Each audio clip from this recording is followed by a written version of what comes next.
started in gospel or something. Was he? Yeah, I think so. Because he used to, I don't know. I mean, I just assumed he was off the streets. he used to keep a lot of Bibles in his big trousers. Yeah. So he could go around giving it to poor people. Yeah. Well, apart from the great music we've got lined up, Steve, we've got, obviously, our regular features. Sure. We've got my classic film review. Always looking forward to That's that. already getting a little bit of, attention. From who? Wow, just various people. Go on, name some. Well, I can't name them by name or just... Yeah. oh, God, what's that one? Oh, Scorsese? Right. You need to talk about Yeah. one of those films. Okay, good. Yeah. You going to talk about one of his today? Yeah, no. What we've got lined up? Spielberg. Right. Going to do a Spielberg film. Okay.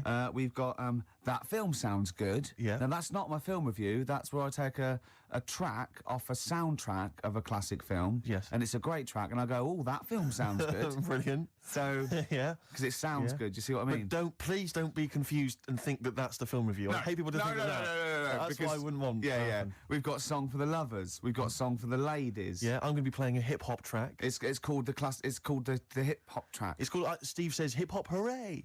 Hip hop hooray. That's not bad, is it? Oh, it's just brilliant. come on. If there's anyone listening, like, Saatchi and Saatchi or McCann Erickson or, those people that do advertising, then we are the people. We're the people, man. We can market. We'll market anything. And maybe you're a two-bit band. You want to email in or something, and just say, how can we publicise our music? Yeah. We'll find a if way. we were marketing, say, a band, we wouldn't say, this is a two-bit band. That'd be wrong. Was that the We'd say first this is mistake?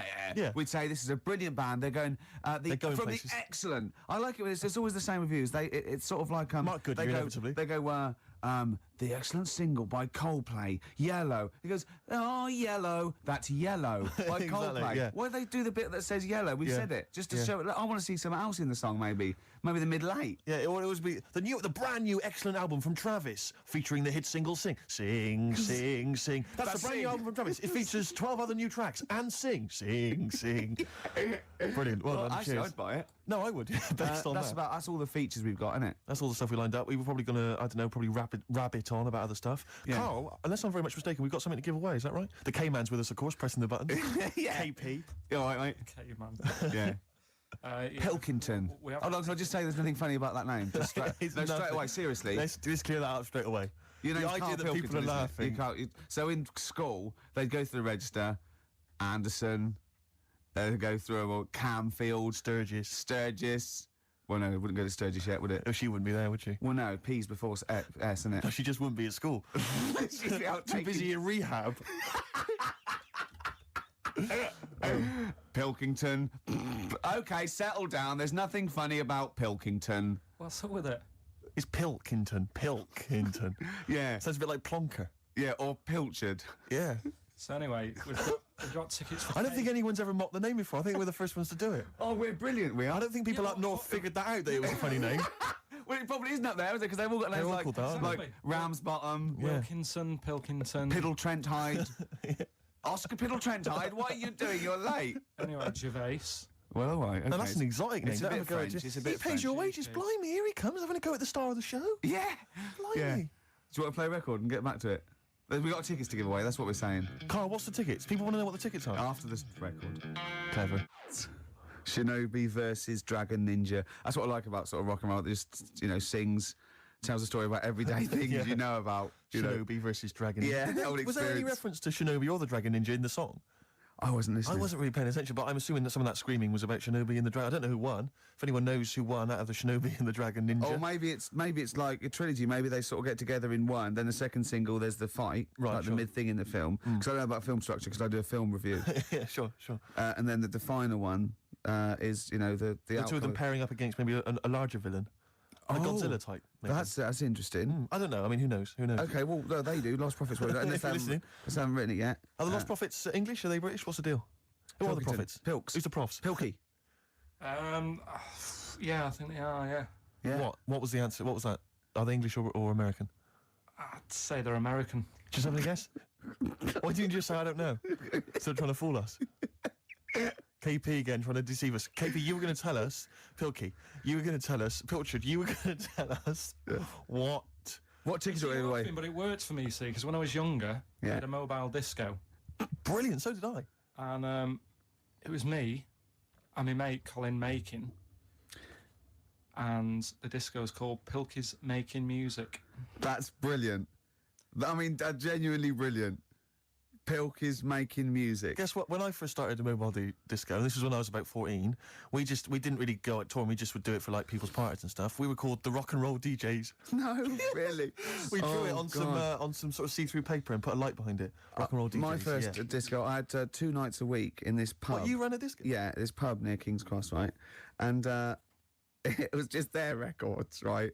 And I had to play this number of songs every time, the same time every week. So all the locals, all drunk, were dancing and everything. One of them was American Pie by Don McLean, right? And they just sing along all the words, sort of drunk. And it's about 7 minutes long or something. Yeah. The other one was Baby Jane by Rod Stewart. Nice. If I didn't play that, I'd get lynched. And what was the other one? There was another one that I always had to play. It was a ballad. I have to remember that. But yeah. But So, Carl, do you think, and maybe Ricky as well, do you think you know much about DJing for, like, you know, the sort of the wedding party or maybe someone's 18th? Oh, really? Okay, let me just offer a little hypothesis for you then. All right, the buffet's been served, right? Yeah. People have done some speeches, like it's a wedding do. Yeah. So you've already played some records early on, you've stopped for food, you've just played some light backing music in the background while the food's been served. You want to get the party rocking again, what do you kick off with? It depends. I've already got it down to 2 or 3 records. Okay, I'd like to hear what they are. Well, I've got it down to Earth, Wind and Fire. Right. That'd be great. If there's, depending on, or you want to go a bit more modern, I'd probably start off with sort of Will Smith. Well, careful, Rick. I've got to bear in mind it is a wedding do, so there's people from age 8 to 80. You got to cater to every market. Okay. Carl, what about you? See, this was back in '88, so Kylie. Yeah. Can I tell you what the definitive track is? Go on. Oh, What a Night, Frankie Valli and the Four Seasons. Ding, ding, ding. People don't realise what it is exactly. It's straight away. Ding, ding, ding. Bow, down, down, down, down. I can't actually play it. But, oh, what a night. Late December back in 60s. That leads you straight into a 70s medley, and everyone's loving that. I'm thinking Bee Gees. There's going to probably be some kind of ABBA track, Dancing Queen, all going to storm. You're turning your noses up. I can tell you this, that we got bookings endless. People are going, you're amazing. I don't know how you do it. I wouldn't have got up. I would have sat there. Well, you might be, because you're one of those grouchy, you're one of those moody teenagers. Oh, I'm not going to dance to this. I'll tell you, the old ladies would have been up. The people with a decent bit of musical taste would be up. No, the Ricky first Gervais would person be to up. get up is a fat lady in a dress with bad ankles and a little kid who's got problems and he's in a little DJ. See, the problem with you two is you're not catering to the market. You're trying to be all sort of bohemian and kind of off, teach people about music and stuff. There's no place for Kylie, not at a mobile disco. Far too avant-garde. All right, kick it in. Grease Megamix. Play a record. Come on, Eileen. Have you got Come on, Eileen? Play that. What are you going to play? Love Shack. Coldplay. Excellent. Yellow. Well, you'd never It's play the those. excellent single by Coldplay. It's Yellow. Oh, Yellow. That's Yellow by Coldplay. That was the stunning new single from Coldplay, Yellow. All the way back to 1999. When was it? I think it was. No, 99. Was it? No, was it? About that. I didn't realise so many people were fans of the Lost Prophets. Everyone's been phoning in, emailing in, telling us they were from Cardiff. Yeah. Welsh band. Now, you're going to tell us what tickets you've got, Carl. What have we got to give away? Tickets for... No, we kept the secret. We said, no, tell us on air, so it's a big surprise. This is going to be... If it's going to be really rubbish, is it? This, whatever these tickets are, right, is a testament to how much they rate us here at XFM, how much they rate our show and care about us. What tickets have we got to give away? A top show featuring Mickey Gervais and Steve Merchant and Pilkington. What tickets have we got to give away? Tickets for KFest. Right, go on. What's that? It's like a rock thing that's going on tonight. Right. If you're into that Welsh. Right, well, name some of the bands. Names of the bands. Nile. Go on. Right. That's one of the bigger ones. Mark Lanigan. Who? Not Lanners. Is Lanners playing? He's not really. Yeah, Mark Lanigan really playing there? I think so. God, who's that? What? Who's that? Who is Lanigan? Is he someone you went to school with? Who is Mark Lanigan? Who else is on? Who is Mark Lanigan? Is he the promoter? Who is he? Is he head Is this in security? a pub in Camden? You got Niall. We're giving away tickets to the KFest. Hold on, let's have a look. This is the enemy. Mark Lanigan, Masters of Reality. Right, okay. Who else? We got Niall, we got Mark Lanigan. Niall? Who else? I can't pronounce this one. Oh, let's have a look. That's good. Bethlehem or something. Bethlehem? Behemoth. Behemoth? Behemoth, is it? Let me see. God, no one can read. I expect it from a northerner, but not from a university-educated man like you, Oh, today. yeah. Let me have a look. Where are we now? I can't even find it on the page. Here we are, yeah. Anyway. Behemoth. Yeah, Behemoth open But hold on, proceedings. I just thought of something. We're not really giving those away, are we? Surely we're asking some sort of financial reward for them. Right, okay, right.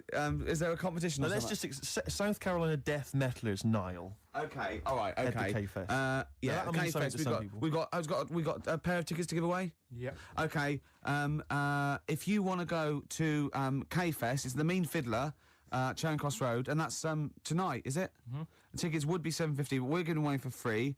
Why don't we say we're giving away for a £5? No, That's still a saving. But I'll tell you what, if you can call in, what's the number? 08 700 800 123. Yeah, and if the question is, because they're quite sought after. There's big names here like Niall and that what's his name? Lanigan's on. The question is, who wants to go? Yeah. So if you can call in and answer that question, who wants to go to that, then you could be one of the lucky winners. Right. After this, some great chat and music. Could you also explain who Mark Lanigan is? De La Soul, watch out. Well, we're wrong. The lines went mental. It's amazing, isn't it? So that and they knew all about them and where they were from, what they were like, and the tickets. Death metal's just something that's it's obviously passed me by, but it's obviously huge. It is huge. It's sort of huge without being sort of in the public eye and famous. I think it's probably the only real alternative out there now, isn't it? Because everything else is sort of mainstream. There's no real alternative music. Even raps. hip-hop. Yeah. Yeah. Well, Slipknot kind of have snuck in, haven't they? Because their album went straight to #1 or something. Yeah. Yeah. Incredible. It still gets people saying, "You know, son of mine." Yeah, exactly. Yeah, well, you're probably not. You're probably a daughter or something. I can't remember. You can't. I It's can't like, really tell. people who phone up about the heavy metal, though, they always sound such nice people. Yeah. The women always sound attractive. You know, if you meet them, though, they're like 8 foot tall. I and know the those fact huge that boots. we suddenly sound like two old ladies on a bus. And you know what? I spoke to one of them rappers, and he was as nice as pie. Helped with the shopping and everything. I thought he was going to kill me. Yeah. Yeah. Well, I am 27 years old now, Rick. 28 according to Carl. Yeah. Talking of my birthday, you know, we did it was my birthday a couple of weeks back. Yeah. And we were talking about the stuff that my dad had given me as presents in the past.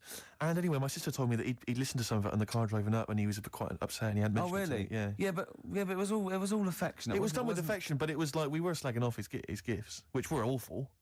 I know. Yeah. He's probably listening again. Well, possibly. That happened to me once. I remember telling a story on XFM, and I'll tell you the story in case you've heard it, but I'll tell you. All it was, I used to live in just a little one-room sort of bedsit with my girlfriend, sort of it was sort of late 80s or, and it was just awful. It was one room, and we had a bed, and it's sort of like the kitchen was the bedroom. So our bed, literally, The kitchen was the bedroom? Yeah, it was just the bed in there, and then it was just one room we had. That's all we could afford. Yeah, and so we had. Yeah, and so you know, you were sleeping in bed. Your head was by the fridge, and the sink was by your feet, and you had to go out and down the stairs to a communal toilet. So I'm a man. I could just pop out of bed on tiptoes. The sink was quite high, and have a little wee in the middle of the night. So put my clothes, and that's fine. Into the sink, not the fridge. Into the sink. Yeah. So that was fine. And sometimes I'd just hear Jane go, "Oh, at least run the tap afterwards." And I go, all right, run the tap, right? And I just remember once going, at least take the dishes out first. Because I used to sort of lift, if it was just full of dishes, I used to lift them up and sort of like aim underneath it, and then it was quite hygienic. It was, you know, but What do you mean it was quite hygienic? well, I was In tired. what world is it quite hygienic? I was tired and drunk, and yeah, and it was just it was a horrible place, and we had mice. You urinate quite a lot, don't you? You have a problem with urination after lot. Well, I worry about getting caught, like on a tube. I have to, I don't take tubes anymore. Well, I listen to my dad's advice is never pass the toilet and not use it, because you never know when you might have to use one again. That is exactly mine, you might not see one for a long time. Oh, but anyway, sorry. What I was going to say was, Jane's mum was listening. And that story, when you told that story? And they said, Ricky's doing a story about weeing in the sink. And you went, no. He makes an awful lot up. He makes an awful lot up.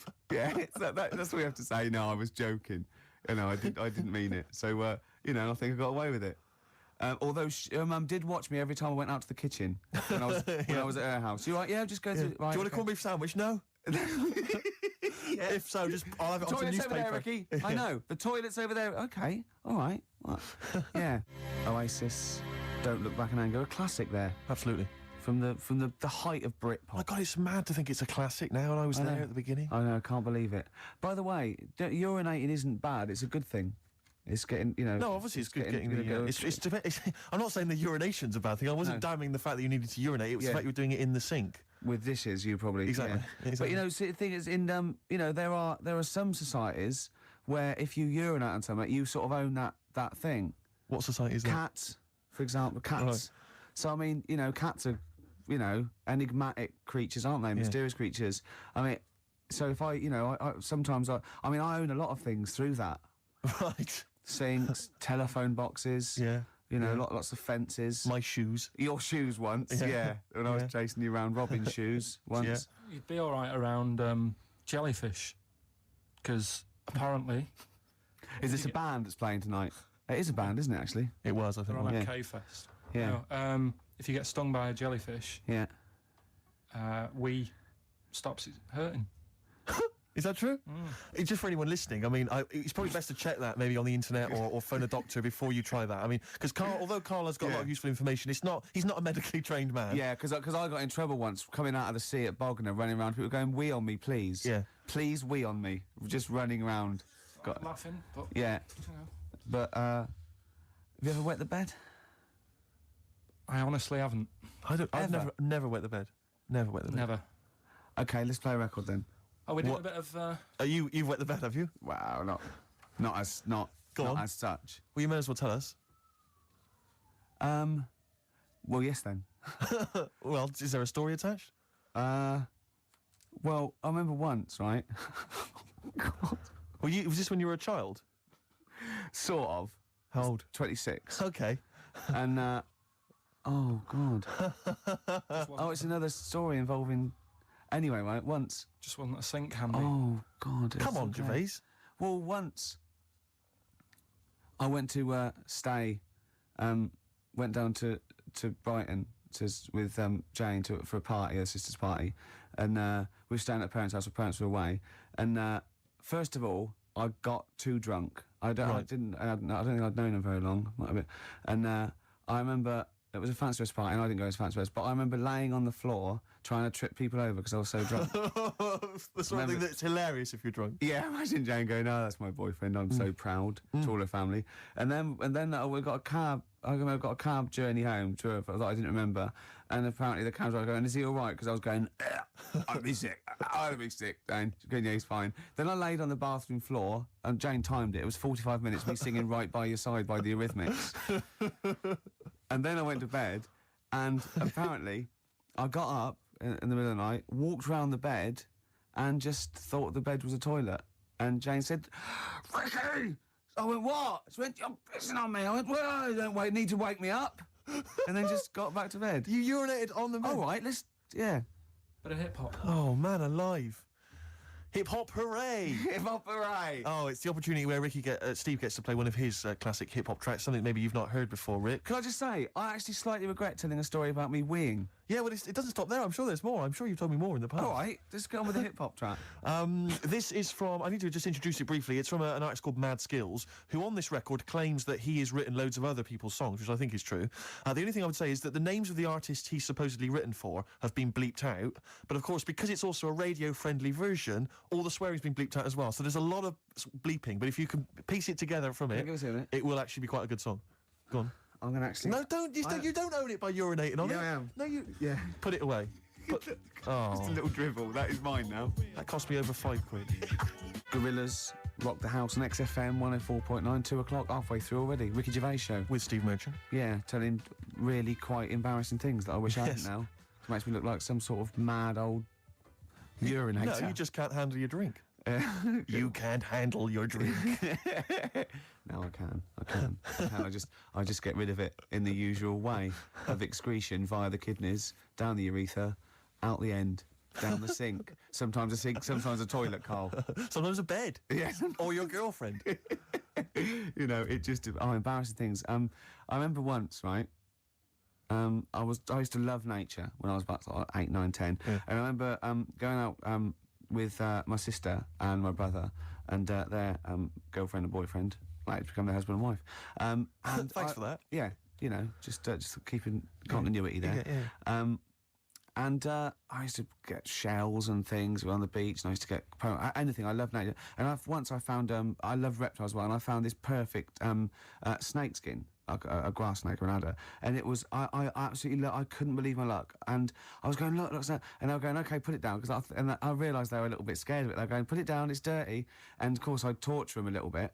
And then I thought it was hilarious, and they made me leave it there, and I told Mum and everything. And then, much later, when I had some friends when I was about 14 or 15, I was telling this story to embarrass my sister, and I was going, yeah, and she was scared of it. And she went, well, it was a used Johnny. She'd waited that long to embarrass me in front of my friends. God. I'd been running round with a used Durex, thinking that this was great because they were scared of snakes, and they were going, put it down, it's dirty. No, be careful of the poison. Oh. Yeah. That's horrible. It is horrible, isn't it? Have I gone too far again? How could you not realise it was made of rubber, for goodness sake? Well, you obviously didn't know anything about nature. I used to love nature, me. Yeah, You know the difference between some skin and this rubber is Johnny. Now be careful of the Johnny snake. Yeah. Their little poppy head and their poison that... Oh, dear. I always remember there was this kid who lived near me once, and this bird got run over, and he rushed it, he said, I can save it, and he kissed it. Because he thought he could give it the he thought he could give it the kiss of life. I thought you meant it was a girl. No. It got run over. And he kissed it. No, he thought he could give it the kiss of life, but he didn't know what the kiss of life was. He just thought you could kiss something and that would bring it back to life. I think it was an excuse. I think To he was kiss a thinking, I dead can't bird. wait for a bird to get run over, then I can pretend to be giving it a kiss of life, but really I'm giving it a nice little snog on the I remember beak. he kissed it like that and threw it up like it would fly away, and it just went whoomp onto the floor. Oh, was it dead or? Yeah, it was blood everywhere. It was horrible. Oh, no. Yeah. And what's he doing now? He presents Animal Hospital. No, I don't know what he's doing. But, He's the worst vet in the world. Got struck off for sleeping with one of his patients. Oh, that's terrible. Oh, bless him. Oh, no. I killed a fish once. Go on. Well, I made a little bow and arrow. I was about 8 or 9, and I made a bow and arrow. And, you know, you never think... we had a pond, and there was a huge fish in it, about 8 inches long, a huge big sort of like golden orph or something, or a carp or something. And I was sort of playing, and I aimed, and I shot it, and it went straight through it and floated to the top. And I thought, oh my God! You pierced a fish with an arrow. That's an amazing shot. Well, it was luck. It was pure luck. I You never were thought I'd Native do it. American. Yeah. And you know those little things outside. In the front garden by the front gate, the little sort of 4 inches by 4 inches bit of metal, you lift it up, and it's sort of like where the drains are if the plumbers need to get there, or the council or everything like that. Right. I dropped it down there, and I thought, oh my God, what if that's discovered? What if I have to drain? So I ran loads and loads of journeys in and out of my house, right to the toilet and back, just taking out handfuls of Vim and pouring bleach down, thinking that I can get rid of this fish before the council dig it up in 10 years' time and go, send him to jail. Yes. Fish aside. But what do you think they would have done? They'd have taken the dead fish, they've gone to each of the doors going, is this your fish? Do you Yeah, but recognise I this was fish? 8. You don't think... Do you recognise either the arrow or the fish? Yes, it's arrow straight through it.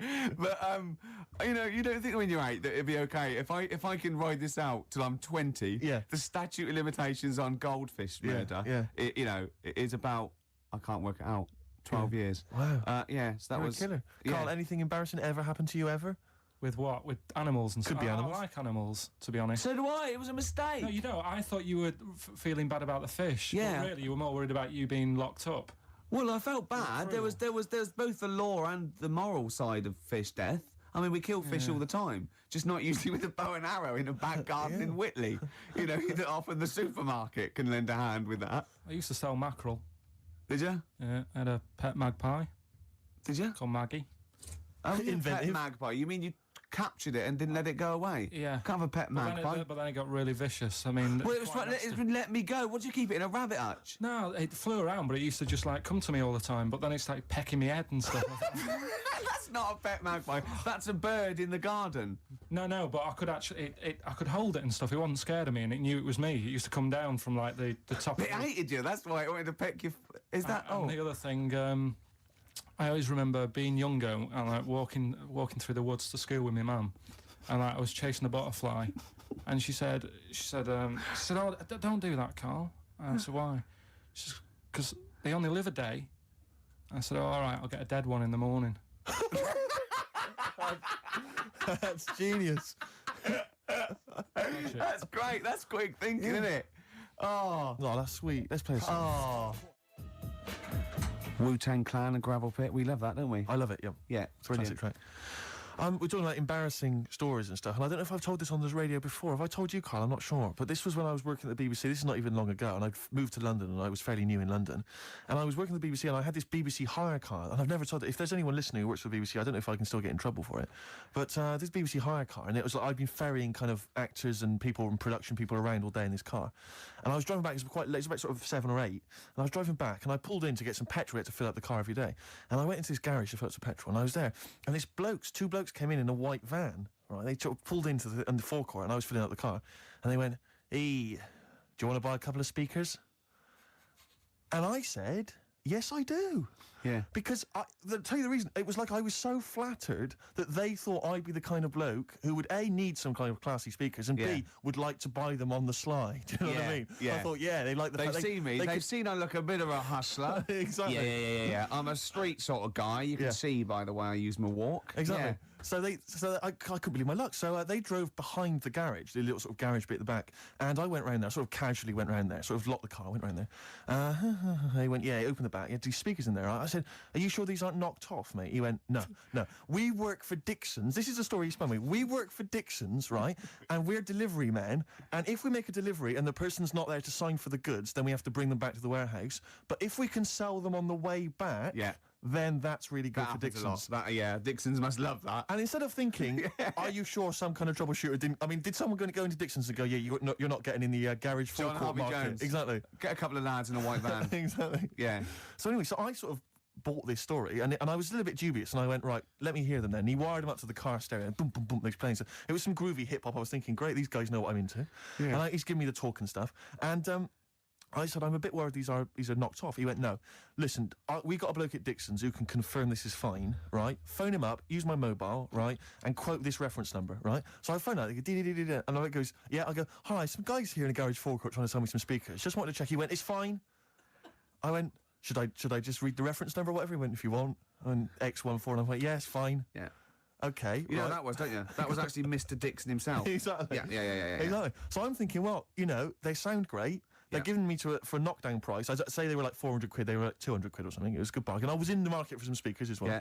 So while they were loading it's them all kosher. I phoned Dixon's. Exactly. I phoned Dixon's. That's fine. Yeah. So while they're loading them in the back of the BBC hire car, right, I'm in there paying for the petrol, right, and the guy who's serving goes, "Hey, oh, you're right." He goes, "What were you doing around the back with those blokes?" Right? Because obviously there's security cameras filming this whole transaction, right? And he goes, "What are you doing around the back?" And I went, brilliantly, "There's some old mates. Some of my mates were just having a chat and that."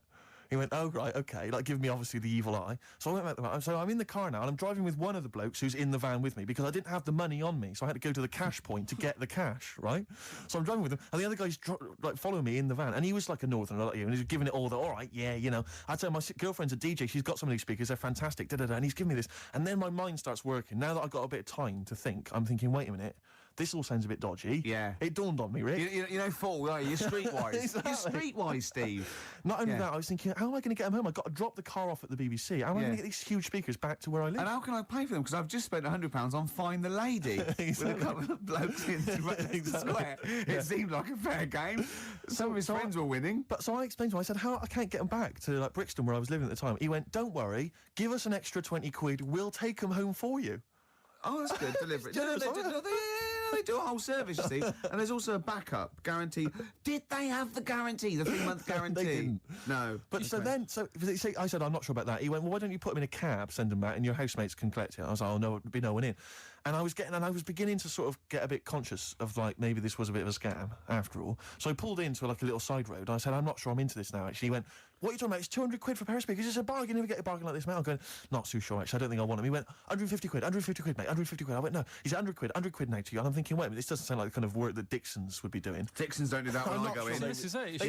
Dixon's never negotiate in that way. When I go there, look around and I leave, they go, where are you going? Exactly. I go, no, we'll have anything then. Have anything for a So quid. I stopped the car and the white van pulled up behind me with his mates in. Sure. And and I said, can you get them out? I'm not interested. And he went, 100 quid, mate. Oh, you, and he was just going, you tosser, you obviously want some speakers. And he was having a go at me.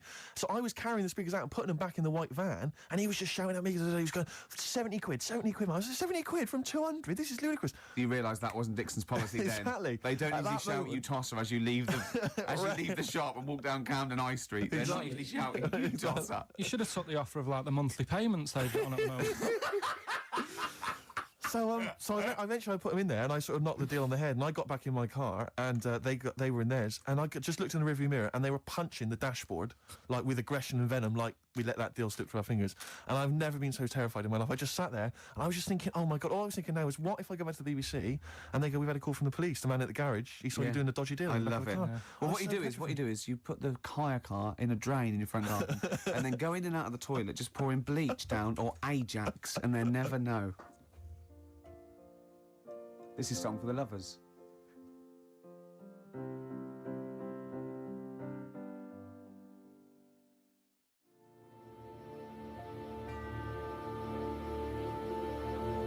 Lovely song there, Song for the Lovers. Absolutely. Neil Young, Man Needs a Made off the Harvest album. What a beautiful song that Beautiful. is. Beautiful strings and everything. Well, you've got a song for the ladies coming up. Song for the ladies later on as well. That has set, the standard there. Well, absolutely, yeah. Yeah. Were you going to do a film review as well later? We've still got that. Well, I could do a film review now because it's quite a big. I thought you needed to prepare, but I mean, if not- it's quite a big film, and I've seen it, and it is, it's a great film. So Okay. I hope I can do it justice because it's a very okay. This week What film is it going to be? it's going to be Schindler's List. Okay, and are you going to do a jingle for us? Ricky's film review. Okay. This is a film by Steven Spielberg. Yes. And because it's in olden times, it's all black and white and that, except a coat that's red. I don't know what happened there. Anyway, it's about a bloke who's called Schindler, and because there were so many people he wanted to save, he had to make a list to get organised, and he tried to save as many as he could, and he made him sort of not make the bullets properly on purpose because and in the end, they gave him a ring. It's the same bloke who made E.T. Okay. Your review of Schindler's List. Yeah. And as ever, mark out of 10, please. 9, it was brilliant. You really enjoyed it? Yeah. Okay. Did the fact that it was 3 hours long bother you? No. No? Quite like No. that? Okay. Watched some of it on fast forward. Okay. Carl, have you seen Schindler's List? No, I'm surprised they managed to get all that in 3 hours. Amazing, isn't it? Would that encourage you to see the film? Definitely. Yeah. Okay, what would you give it a mark out of 10? 9. You'd give it 9 as well? Okay, I'll tell you, Just that red coat effect thing you're going on about. That's sold it. You like that idea? Yeah. Well, that was just a mistake, apparently. Apparently, they probably just couldn't get all the colour out of it. As I said before, if you've got a film that you'd like to have reviewed by Ricky Gervais, then email us, ricky.gervais@xfm.co.uk, and I'm sure he can... or even not just like the people, but what about the ones who make the films? Like, the ones that actually make the film. What are they called? Hollywood. Yes. If they want me to do one for that coming out to sort of give it a little bit of a boost. You saw me give away the tickets. That was selling. Yeah. So, we can sell your product. And we make it look like it's all editorial, but really, if there's a little bit of money involved, I can probably give it a 9 out of 10 instead of 4 or something. Rick, would you do that without having seen the film? Yeah. That's fine, because they wouldn't. They could just tell you what was coming up, and then if they said this, give us a good review and here's 20 quid. Yeah. If they go, there's no money in it, I'll probably give it a bad Well, let's review. just try that. Rick, can I just try that now? Because a lot of people listening won't be necessarily convinced. Lord of the Rings. Let's imagine I've paid you now to review the forthcoming film Lord of the Rings. What do you make of it? This is a brilliant film. Yep. And even though it's all about wizards and that, and there's people in caves called gonads with beards, probably Robbie Coltrane's in it, because he's in the other one at the moment. And it's all swords and stuff, and there's some magic. But it is actually the Lord of the Rings, not just like, just one of them. He's the Lord of it, and he's excellent in it. So, All right, mark out of 10. 9. Again, very popular film for you, Carl. Less convinced by that one, maybe. That doesn't sound as good as the other one. Yeah. What are you going to give it? 7? Still give it 9. You still give it 9? Excellent, because we split it. We split the money. Okay. Excellent. Good. This is the Eels. Sorry about that. That was a mistake. A load of shit that was. But it was too late to get it out of the CD players, Muse and Feeling Good. What do you think of that? I'm not a fan of Muse, but I wasn't quite as venomous in my hatred Don't of worry, it. we won't play that again. No, right. let's explain the situation in the studio. There's a certain frosty air now because What? we ended up playing Muse. Yeah, it was I you didn't know wanna it was a play that one. mistake. Yeah. But it's not that bad. Well, no, it's not. It's not as bad as Ricky What? thinks it. I admit it's not as bad as that, but I'm standing out of it because I'm not a fan of Muse. I wouldn't play Muse generally. Well, I don't mind Muse generally, but I hate that. What, you like Muse normally? I hate Muse. Well, I don't hate them. Says the man who bought the Like Funky Ones album. Well, yeah, but I wouldn't play them on XFM. I know, but Muse fits in. I mean, you're saying you want to play Fits in, so Radiohead. playing a They sound Nina, like doing a Radiohead. Nina It's a new- Simone. Why did we play Radiohead then? That's what I was saying. You're Let's- playing Radiohead, but Muse is like Radiohead. There's not a big difference. Oh, Anyway, we're not going to argue. there is a big difference. Phone in if you. What's the difference between Muse and Radiohead? What's the phone number? What do you mean, what's the difference? Well, yeah, I'll just have a competition. Let's see if people can tell the difference between Muse and Radiohead. Give the number out. Can't be bothered. Nor can I. So it's left to me to keep the thing afloat. Yeah. That's never good news. I went to see the White Stripes this week. Good. If anyone's interested. Anyone interested in that? Go on, Steve. White Stripes are absolutely amazing. I've heard all the hype. You know, I've not listened to the album. I went along to the gig, got a free ticket. Wasn't even £1 off. It was free, £10. I could have sold it outside the gig. I didn't. I went in, right? Couldn't take along a mate. XFM wouldn't let me. I went there on my own. You know, went in there. I have to say, I wasn't expecting much. They were amazing. They were absolutely amazing. I have to say this now. They were the best band I'd seen who I didn't know much about or whatever, like a new band. They were the best band I'd seen live since I saw a little band you might have heard of called Oasis for £5 at Coventry Poly. Yeah? Well, yeah. It's a long name for a band. And it was amazing. And it's brilliant because it's just the two of them. Obviously, the girl on the drums, the guy playing the guitar. He's got a real kind of rock guitar skill. He really plays it up and down the long neck bit.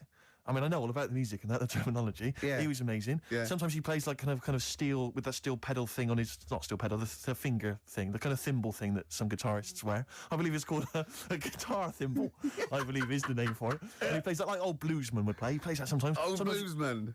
Sometimes he's got like a little electric keyboard thing, or piano, as I believe some people call it. See, this isn't a review, this is listing the instruments. Well, all right. There's not many to get through with. There's some drums and a guitar. What colour microphones were they? I'm glad you asked. Were they SM58s? Anyway, the point is this. Go on. With just those few simple instruments, they Yeah. had this huge sound, a big rocky sound, Yeah. quality, kind of bluesy punk with a little bit of an edge into it. It was amazing. I have to say, I was a huge fan.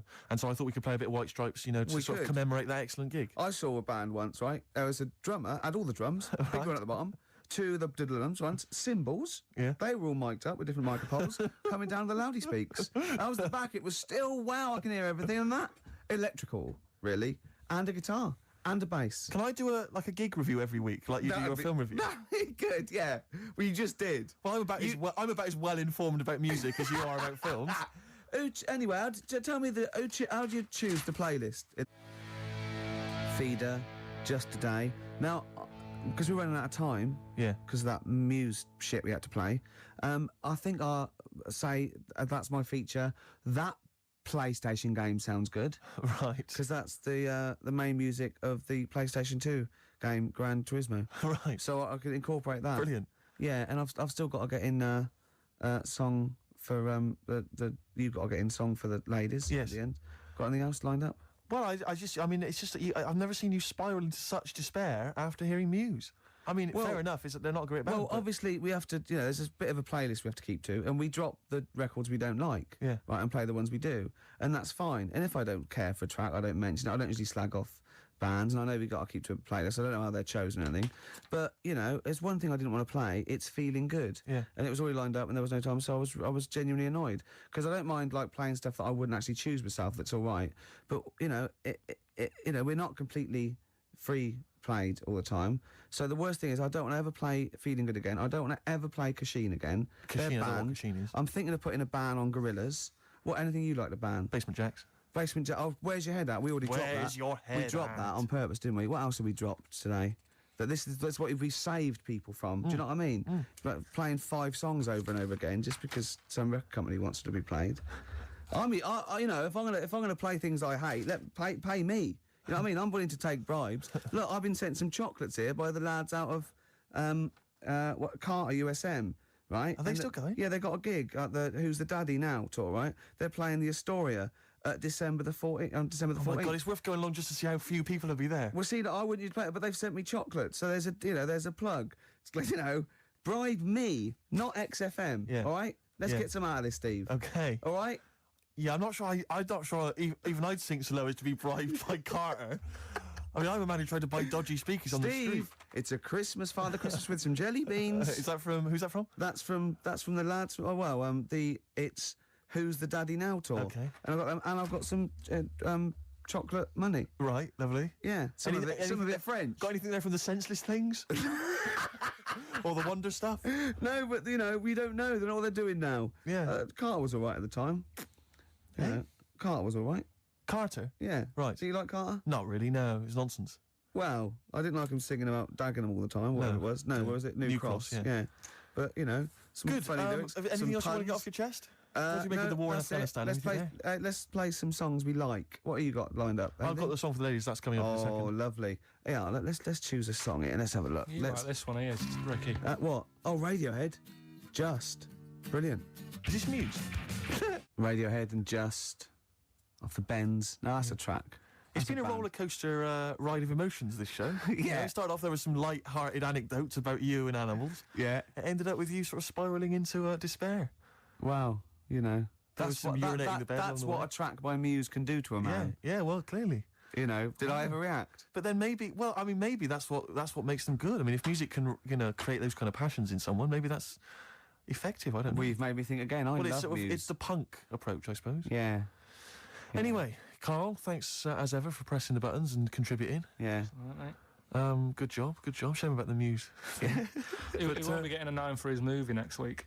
Won't we get I think you guys should kiss and make up, maybe Oh, naked. well, that's not Carl's fault. Go and kiss him. No, I'm not going to kiss Carl, him. but I'm go going on, to touch please him. kiss him. I'm going to kiss Go him. I'm and going to touch touch him. I'm going to touch Go him. and touch him. Should we both go and touch him? Yes. Why don't we play a song for the ladies? This week, Drugstore, White Magic for Lovers, beautiful track. And let's just go and kiss and touch Carl. No, take the jumper off.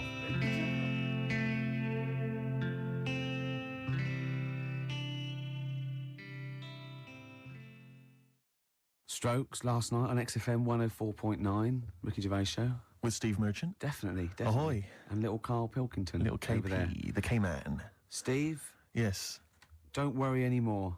Go, okay. I've procured some great gifts to give away. I was tired Really? of seeing all these other people getting gifts and that, and it was Yeah. all going to that O'Doddle and O'Diddley. Diddley and, O'Diddley, yeah. And Anderson and Sturge, or at least she steals them herself. Well, at least she steals herself to sell them to feed the habit, and that's Yeah. fine. I don't mind that, because it's No. industrious. Exactly. But I have got Feeder, Echo Park. I've got the Essential Bob Dylan. Now that is a good giveaway. a great giveaway. And Reloaded 3.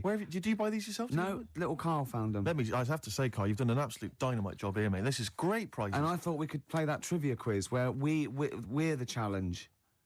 If they get Right. someone to catch us out, maybe, or someone a question. You confused me slightly. Explain again. Well, we could play a little trivia quiz, couldn't we? Right. And then we could sell the fish.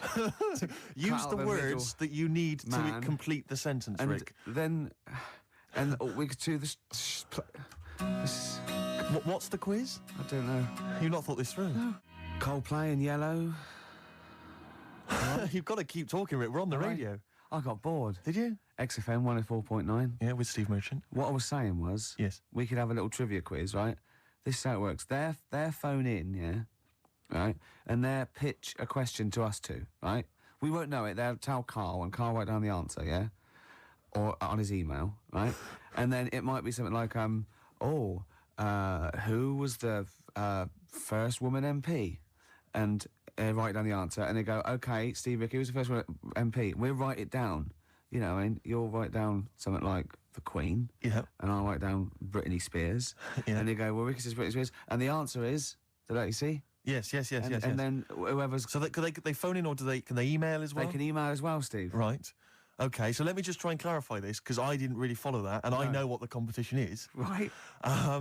People listening, phone in or email in with a question, a trivia Yeah. question. It can be about anything. I don't right? do game shows. But it's not- I don't- one which we may be able to get, right? They phone in with that, or they email it in.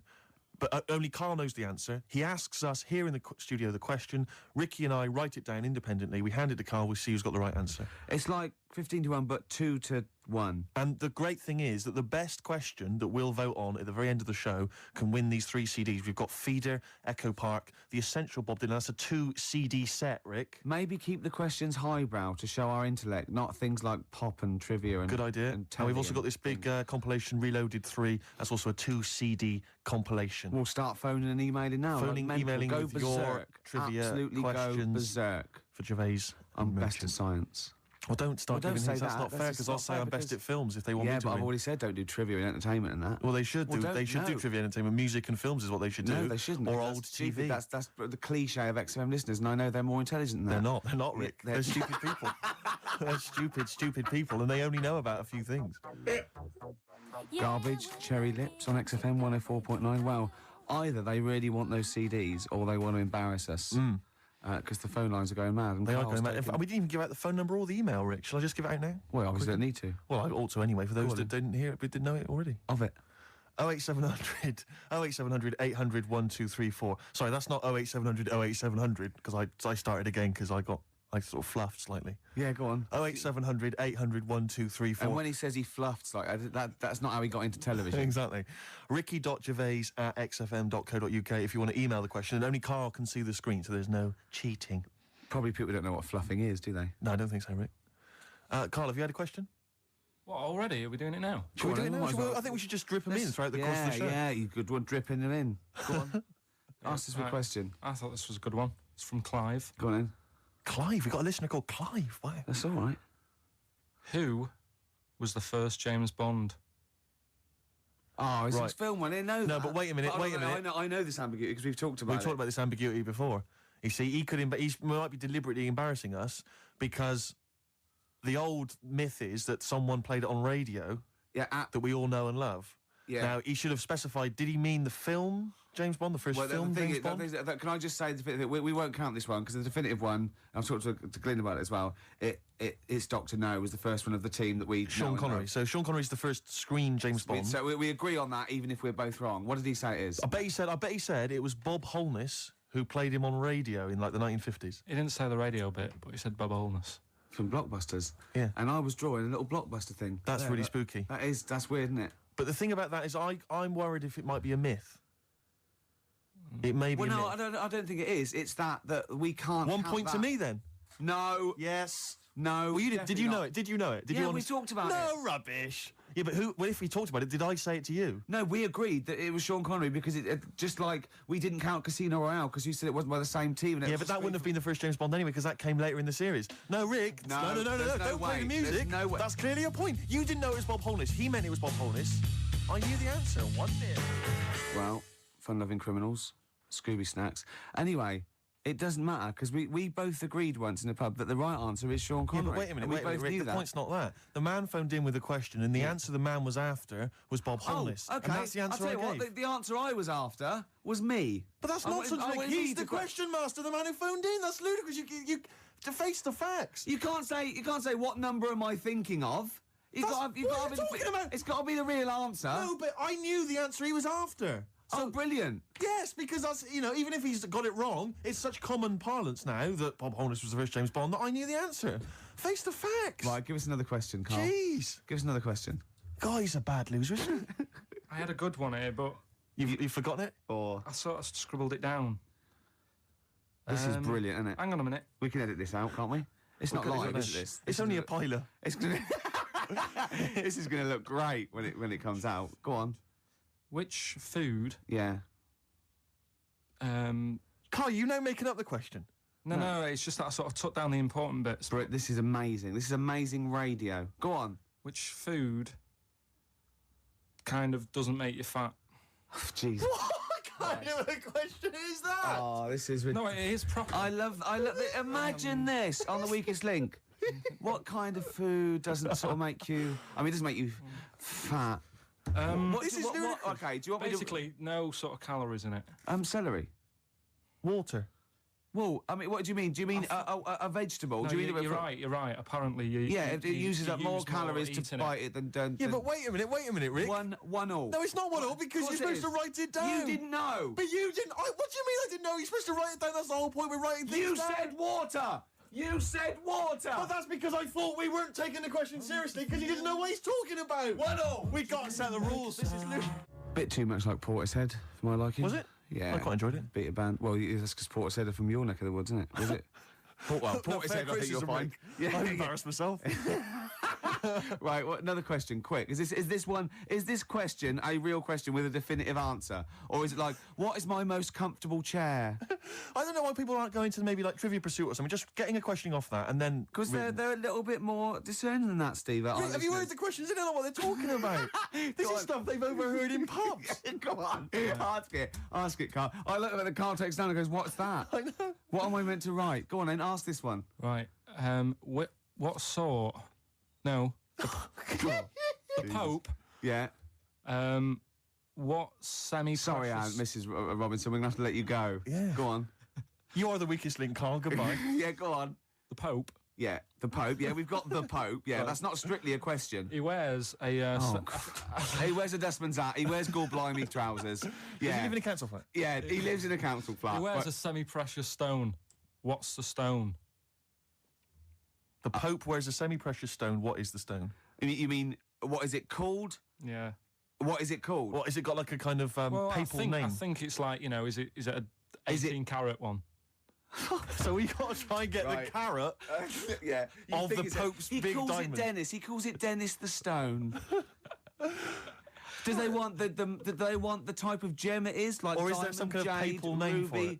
or do they want it like the Rosetta Stone, or I don't know.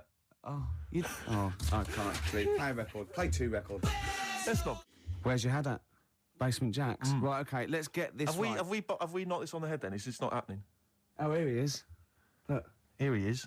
Come in. He's... How have you? Oh, I don't believe that. Oh, that's pathetic. I do not believe that. That's absolutely pathetic. Now, they won't believe this, will they? No. Right, No. if I say that Jonathan Ross just got his massive member out, and he is a big lad, come and sit down. I've got your tickets, Mr. Gervais. Thank you. What's going on here then? I mean, why are you dropping off tickets? Well, because, in the spirit of the Comedy Awards, we like to have the rising young stars of the British Comedy That's Awards. right, and that's me. Well, we couldn't find any this year, so we've asked Ricky whether he would sit in the rising young star seat, and I wanted to deliver the tickets personally, so there's no excuses if he doesn't turn up later. Yeah. I always suspected that you were sort of pretty well endowed. Yeah. And now we've seen. It's on webcam. That was just one of my cocks. That's the one you're wearing today. Didn't we? Did you? got in Don't trouble say saying that. No, we were in This is meant to be the happening young station. What's going on? No, you can't say stuff like that. You Yeah. can't. Just careful what you say. Look at after Julian Clary. 10 years in the wilderness, and he comes back in a person life. 10 years And in the that can wilderness. happen to you. That's Jesus you're thinking of, isn't it? Just because you're on everything at the moment. I walked in here, and I came in here, and I thought, this is the young happening place, and what do I see in here? 3 old men sitting What are there. you talking about? I'm only 28, 27. You all look, you're wrecked. You all look wrecked. You're Well, that's because we're always partying. I was looking for some youngsters. Where's the youngsters? I wanted to see some tight leather pants. I wanted to see some foxy chicks hanging on you every word. What is it? It's a bunch of old blokes and a bloke up there washing up in a sink. But look at him. He even dresses for radio. Look This at is him. ludicrous. It's amazing. Looks like you're I love the one fact step you were away. on the phone to Gervais last night, weren't you? Asking his advice Yeah. on clothes. Look at him. He's going for the man down the DSS. I like that look. That's a nice look. Have you got a single pair of trousers that aren't elasticated at the waist?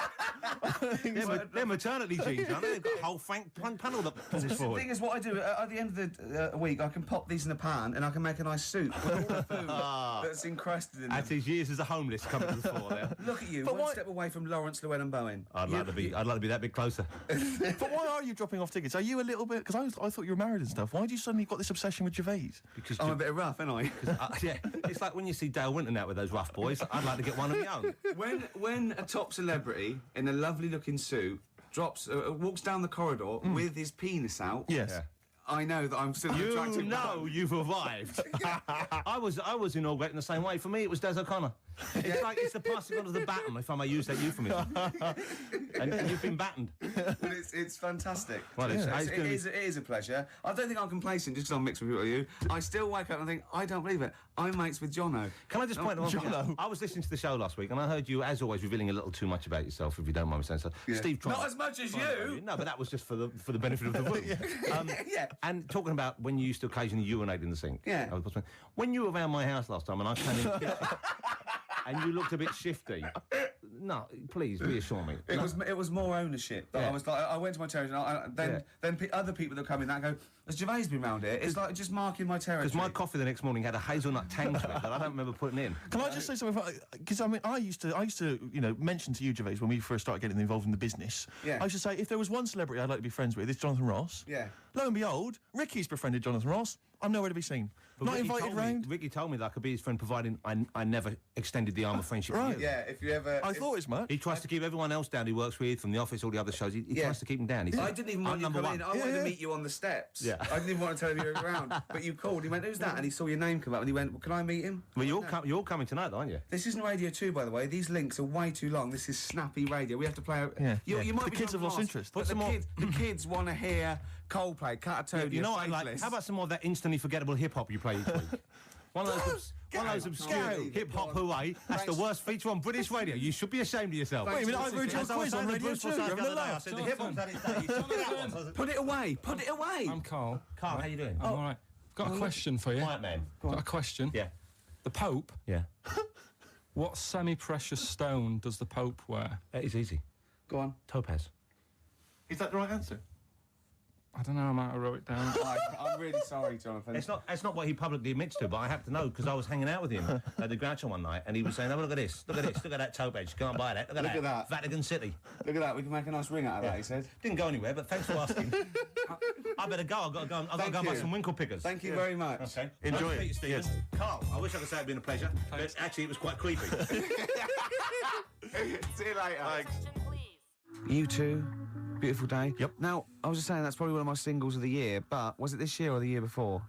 Oh, crumbs, I don't know. It was, I think, was it 2000, the album? It was the first one off the album. Maybe that could be a question. No, we need the answer, don't No, we? we don't know the answer. No, it's good. Can I just ask, Jonathan Ross just came in there to drop off some tickets for the Comedy Award show that he's hosting Yeah. later this evening. Yeah. Interesting, of course, a man who's 40 and still thinks it's funny to get his penis out. It is, I love that, because it's like, when's that novelty going to wear off? 74, 75, when it's just too horrible to show Exactly, in yeah. public, I imagine. But so he dropped off some tickets for you. Yeah. Was asking you fashion advice last night. Yeah. He came after a 3-hour radio show he's just done on Radio 2. Good show, by the way, worth tuning in to. He came straight around here, dropped some tickets off for you. He's now got to go and rehearse that show. A lovely man. I was out with you last night. Yeah. Went into this pub, like kind of that we've been to a few times before. Went in there, and this guy came in and said, "Your usual table, Ricky? Your usual table." Can I just ask you 2 questions, Godfather?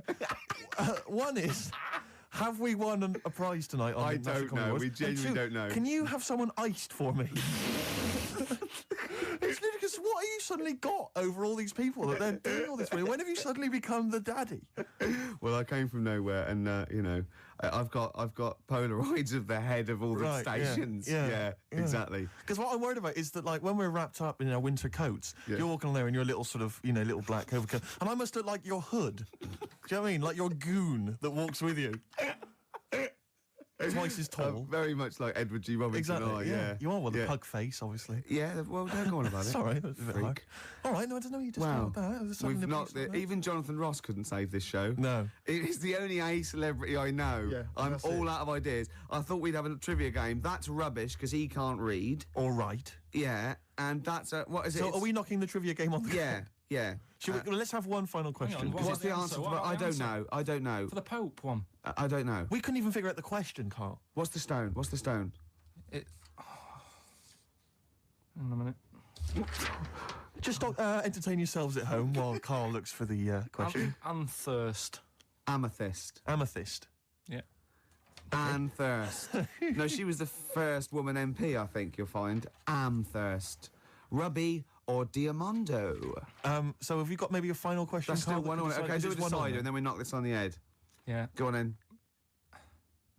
Where? What? Who? Have you not been practicing in all these... We've had ads, we've had music. Oh, where? What? Rick, I don't think we should call ITV later.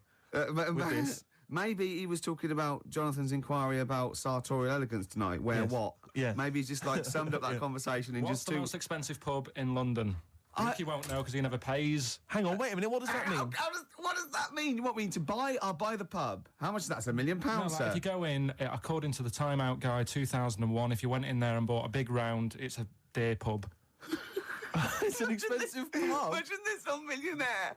Imagine that question Why on is it all Mastermind. too vague? I know your specialised subject, how much things are and that, and whether they make you fat when you eat them. Then It's in London. Is this like some guy went in the pub last night and thought, this is a bit pricey? This is the I know most what I'm gonna expensive do. pub I've ever been in. I'm going to expose them on Ricky and Steve's show. But does it mean like maybe is it a pub or a club maybe where you've got to be a member? No, it's a pub. I'll narrow it down. It's in Covent Garden. Punch and Judy. That's it. Has he got it right? Yeah. Well, 2-1. I have to hand it to you. Well done. Yeah, So brilliant. So who was that? Who was that question from? Because maybe that they should get these 3 CDs. Let's give them that. Who is it, Carl? There's no way of verifying that. That's probably libelous. They've probably it's from made. the Time Out Guide. Okay. All right. Carl, who What are was you it? moaning for? You got it right. Yeah, I won. Yeah. I won. Carl, who was it that won? Well, listen, they know, so they've won. Yeah. Right. This is genius radio. This is I brilliant. tell you We're what's slick. letting us down? Him. I know. KP the P-Man. When he was just doing the press buttons and it was cool. Now we let him on the air because we thought it was funny. We quite like him. He's digging a grave for us. Right, listen, this is a new feature I've introduced called Songs I'd Like to Play on the radio. And Oh, this is falling apart.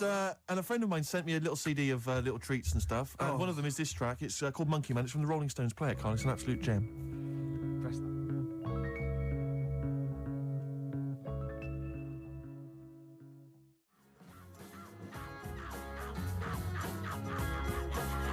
XFM 104.9. What was that again, Steve? Rolling Stones and a track called Monkey Man. That's from a double CD, not available in the shops. My friend Dave G made a compilation for me, birded it onto CD using modern technology. That's one of the tracks on there. What's his name? Dave Greenwood, obviously breaking several copyright laws there. Exactly. I would not encourage anyone to make copies of anything for anyone. It's breaking His the law. name again, if the police are listening? Dave Greenwood lives in Nottingham. I can How give details. dare he do that it for you? sickens me, Rick. He's making you receive, Stolen goods, Yeah. and there's various artists on there who've barely got a penny, who are losing money hand over fist. The Rolling Stones, for instance. Yeah, The and Doors. XFM have done that as well, played it off, and that's terrible. Now we've implicated those as well. XFM are culpable, so is Dave G. Thankfully not us, Rick. No. We're just middlemen caught up in it. We're You know what I mean? Yeah. Mr. Biggs behind it. There's always and we're Mr. just Biggs, pawns in his game, aren't we? And so that's, I'll be playing another track from that later on. I've got a lovely couple of little tracks on my hip hop selection. Looking forward to it. Is Incidentally, can I just ask, Rick, Mama said lock you out. What? did you get a little gift here from XFM? I did. I got a lovely little voucher here. It was very nice. You're very thoughtful. I've also got one. How much is yours for? £25. To spend at John Lewis or Waitrose, a little kind of gift voucher there. I think I'll do Waitrose, because food, you can get a good lot of food for 25 quid. Absolutely right. You can't get a lot of like haberdashery for 25 quid. So I'll be going with the food option. The thing about the gift voucher, a lot of people were, I'm sure, receiving these over the Christmas period. The thing about the gift voucher is it's like here's £25, but I've limited where you can spend it. It's like they don't want to give money because that's go. Say this is like money, but not as versatile. Exactly. You can't spend it in as many places. But it's the thing is that surely the thing about a gift is, you don't want people to know how much it was. And unless you're letting them make their ideas up for next year. Yeah. Like, you know what I mean? If an aunt gives you like, a single, like a step single, and you've given her 25 quid at the body shop, you're saying, you know how much that single costs. Exactly. So do I. I'm not going to say, right? Yeah. Let's make up the difference next year, Exactly. aren't we? You know what I mean? Let's spend 50 quid on me next year. Yeah. Do you know how much he got? How much did you get? Did you get a gift voucher as well? Yeah, but I work here all week. Right. How much do you get? 150. 150 quid? Yeah. What, in gift vouchers? Yeah. To spend at the same places? I'd have to say, though, I mean, it's not a very inventive gift, is it? It's a Whoever came up lovely with thought, it, though. it's a lovely thought. It's wonderful to have £25 that I can only spend in 2 places I never go in. But, no, I'm not looking a gift horse in the mouth. Any I'm not ungrateful, anyway. looking a gift horse in the mouth. It is a treat. He spoke to Jonathan Ross like he was a normal person. From someone whose dad buys him a spade for Christmas, I thought you'd be grateful. But my only thought is that John Lewis and Waitrose, I mean, it's not very rock and roll. It's not very XFM, is it? No, I mean, whereas- a tattoo parlour, maybe, in a or bike shop. A piercing, I might get my face pierced. Just a big bolt through my head. But I mean, aren't they a little bit like The Man? Aren't they a little bit mainstream? Rick? Yeah. Eh? What would I thought Billy we were rock say and about roll. this? Oh, play a record and don't make it a square record. Something on an indie label or something. Or something that hasn't been even recorded. Yeah, that can't even become available Yeah, I ever. don't know what instruments they're playing. Oh, not the guitar. Sum 41. In Too Deep. All right, Steve? Mm-hmm. It's been a long time, Eh? hasn't it? What has? That seemed a long time. Well, that music. We Yes, played. no, you're absolutely right. Yeah. It's annoying, actually, that Carl never went to the email, because the questions have been sent in there. Are they Good good? questions, and they've all been sort of neatly spat out with the correct answer.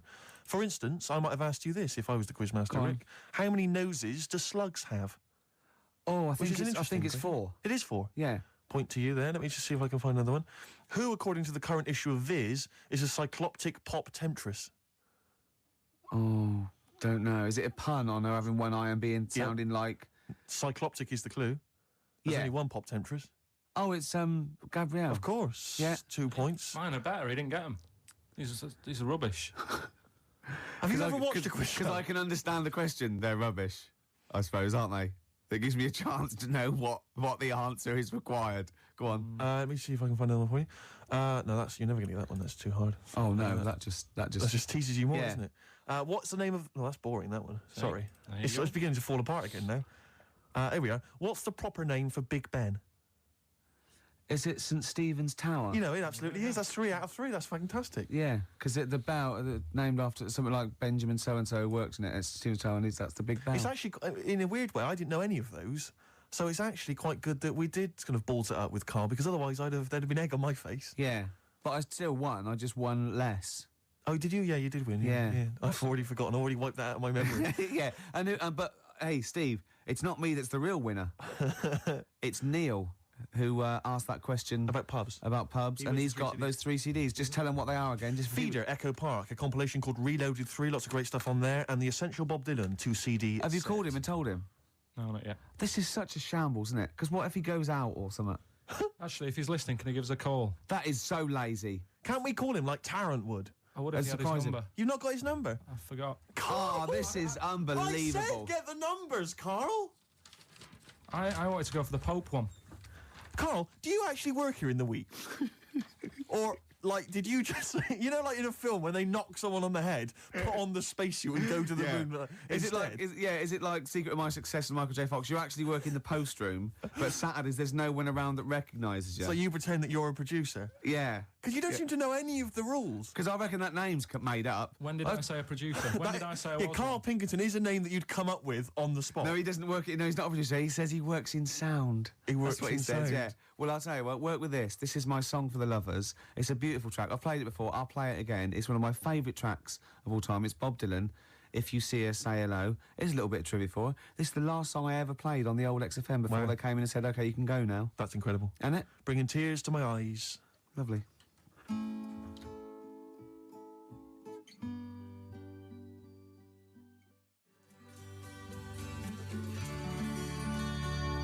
Well, the greatest singer-songwriter of all time. Beautiful. With one of his best songs there, Absolutely. Bob Dylan. If you see her, say hello. She might be in Tangiers. I mean, he's having a go. I mean, if you're going to go to Tangiers on the off chance to try Yeah. and find her, I Yeah. wouldn't bother. yeah, You know. but I mean, you know, he's certainly if you're thinking- gonna be there, then he's have a look for desperate. it. He's desperate. He's going. Well, she might be in Tangiers. Have you checked upstairs? She's definitely not upstairs. just have a look. Well, anyway, that was Song for the Lovers, but.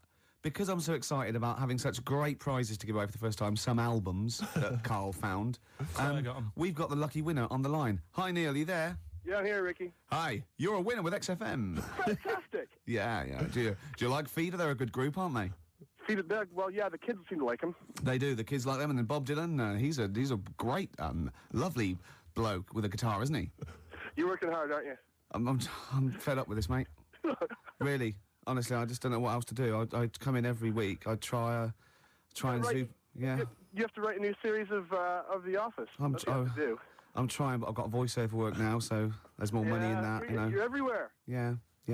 Woolies adverts. Yeah. Ooh, sorry, I shouldn't mention that shit on the radio. No, it's all right. It's all So, right. Neil, Steve Merchant here.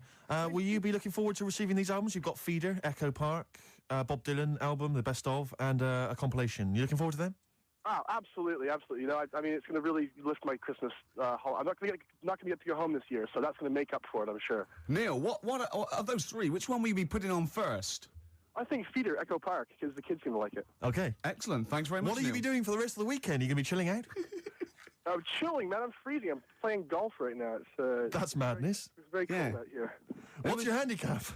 What's my handicap? My short game's terrible, but Right, yeah. You're going to be watching the National Comedy Awards this evening. I hear that The Office is nominated. you guys are the shoe-in. Sorry? Yeah. You're a shoe-in. It's yours. Thank you. I don't know what a shoe-in is, but I'd like to go to I one. think it means like foot in the door. Lovely. Yeah, Does no, it? not foot in the door. It's like, it's No. yours. Your name's already on it. Oh, really? I Wow. would think so, yeah. Well, why would Ross stop around?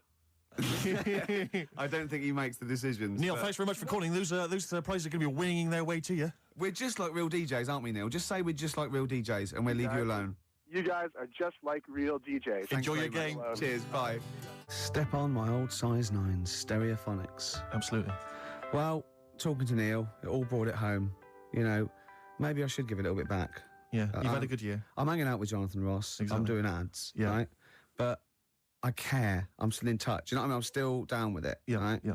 And, you know, it's coming up to the time of year where we should, you know, care about people less fortunate than themselves. And what I've done, I've recorded a Christmas single. That's beautiful. And all proceeds are going, you know, to, you know, little sick people and that. And Are there going to be any proceeds? there's going to be not a sausage. Right. So I'm Right. safe. But I'll tell you this, I was thinking actually, I was listening this morning, and you go in, doing some Christmas shopping, you go in the shops, and there's always, you know, Walking in a Winter Wonderland, and all those songs. You know, no one writes those sort of things anymore. No. Well, you're wrong, Steve. Really? Listen to this. It's What's it called? Don't Cry, It's Christmas. Let's hear it. Ricky Gervais. cry, my baby. Santa's coming soon. Though you ain't got a mommy or daddy, Santa still loves you. And he's riding on his reindeer to trample down the gloom. So don't cry, my baby. Santa gonna make it soon. Don't cry, my baby. Santa's feeling kind, though you know you never see him. He's not just in your mind, and it's not that he's invisible. It's because you're going blind. So don't cry, it's Christmas. Santa's still on time. Don't cry, my baby. Santa's on his way. You know he's got 6 billion children, and he's only got one day. You've got slightly less than that. If I were you, I'd pray. So don't cry, it's Christmas. You're nearly 10, it's a little gay.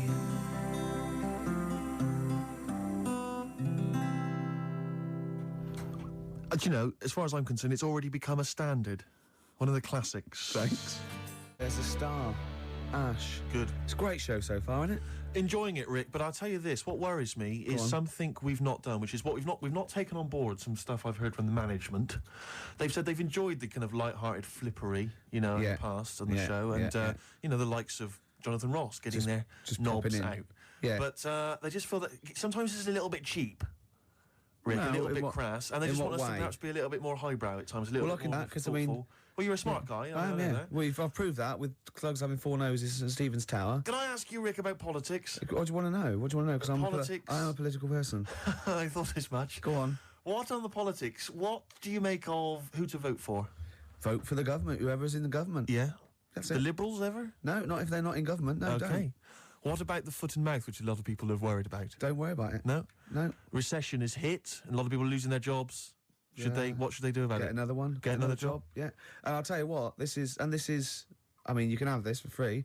If you do lose your job or something, get another one, but get one that's even better than the one you lost. Right. Okay, good advice. Yeah. Maybe if you were just like kind of the post boy before, like Carl, Get in charge of the company, get a manager's job. right, become director general or something. More money. Good. And don't Oh. lose that one. Okay. And what else is concerning people? No, we get calls all the time, Rick, to the station. People saying I'm worried about the war in Afghanistan. Yeah. What do you make of the war? Is it well- one of your favourites? Well, what vote? No. My favourite. All war's bad. My favourite.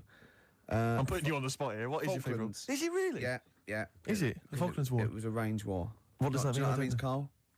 Yeah, I remember that. I Yeah. remember drawing pictures at school of that. Yeah, it means that our missiles could go sort of 17 kilometres, and the Argies only had missiles that go like 9 kilometres. So we just parked our boats about 12, 13 kilometres off it, and we were shelling them. Shelling it out of there, right? And theirs were falling in the water. Yeah. So it's the war equivalent of holding a midget at arm's length. Right, and he's trying to punch you. And he can't reach, and you're just kicking him in the balls at will. That was.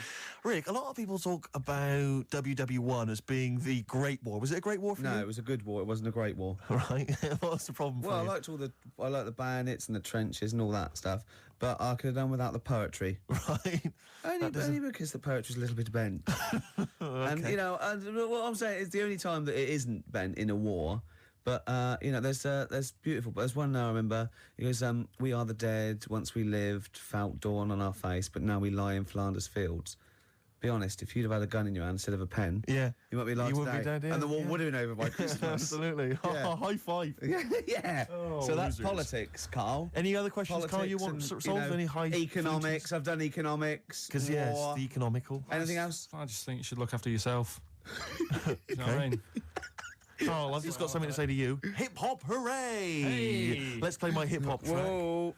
Hey. Put your hands in the air. Yay. Move them round like you just don't care. Yeah, you're not even bothered. I'm playing an old school track this week, Rick. I'm going Excellent. back in time, rewinding the clock. Are you spelling school, Steve? Oh, with a K. Go on. Ever heard of anything by Digital Underground? The Humpty Dance, you might The remember. Humpty Dance. Do you remember that? That was a fellow who sat on the wall. Yeah. Yeah, and he was getting dissed by Yeah. the police, and he fell. And he broke all up, and the king's horses shouldn't have really been sent to repair an egg. They couldn't do it because of their hooves. Anyway, Digital Underground, for those that don't remember, was an Oakland group led by Shock G and Chop Master J. Go on. But of course, most famous now for the fact that they featured Tupac Shakur. Love him. Where he first began. You'll hear him on this track. It's called, which one have I chosen here? I think it's called The Same Song. Have a listen.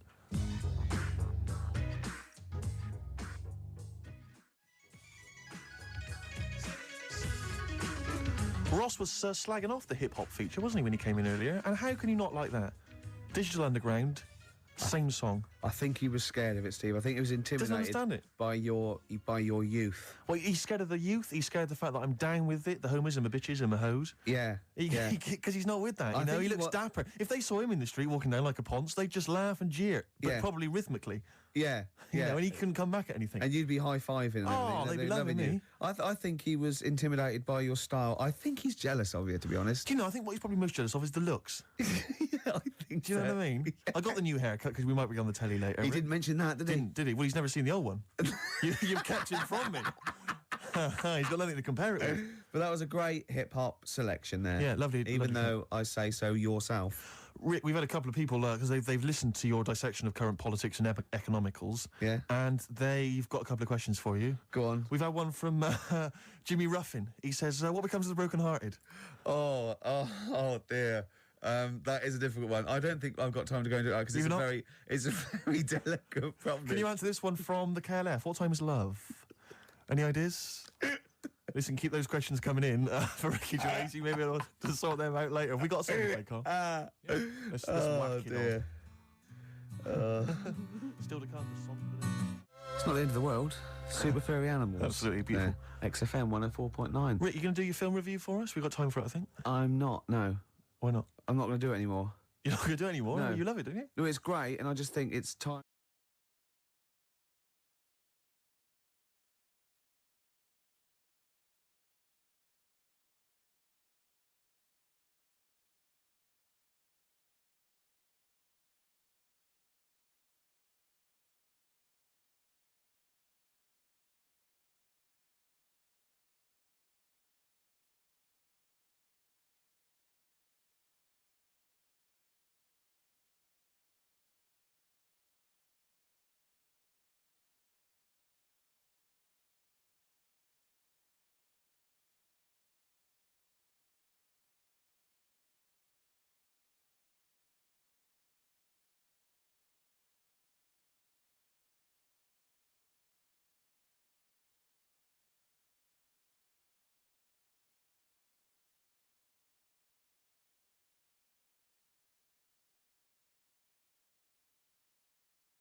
You know, I did a dozen, but I did all the films that I would give like 9 or 10 out of 10 for.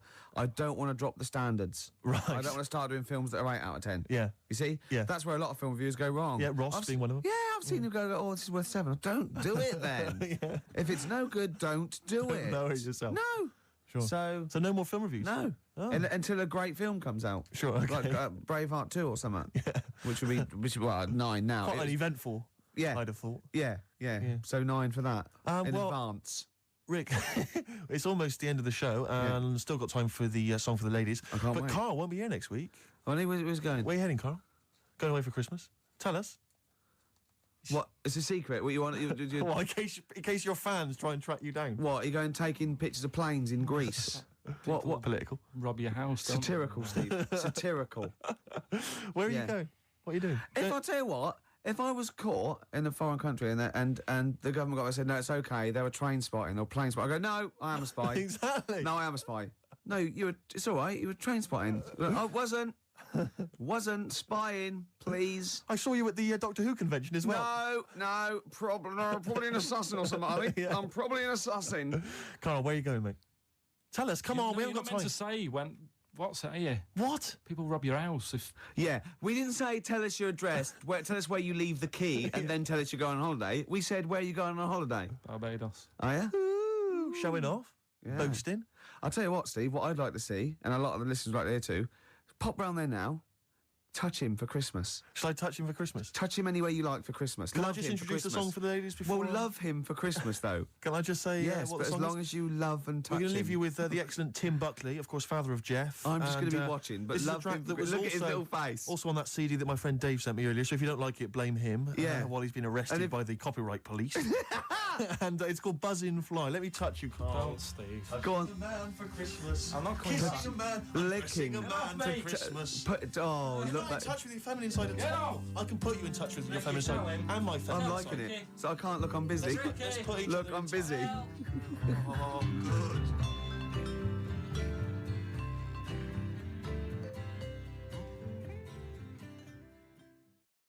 We don't know. Yeah. We it hide. worked for The problem with me is it's like when you multiply anything with naught. To the power of Exactly. as well, it's still- Nothing ever happens. Yeah, okay, shame. And I'm a fat little ugly fella like Reg Varney.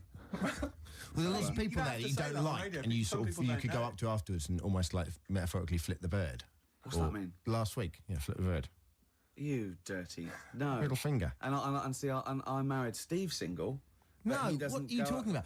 Well, there are lots of people there. I thought it was a who- euphemism. Who you haven't got on with in the past, and then they're all being really nice to you. I wasn't We talking get about. on with everyone, don't we? Oh, What does that's a flip lie. the bird mean? What does Flip flip the bird means?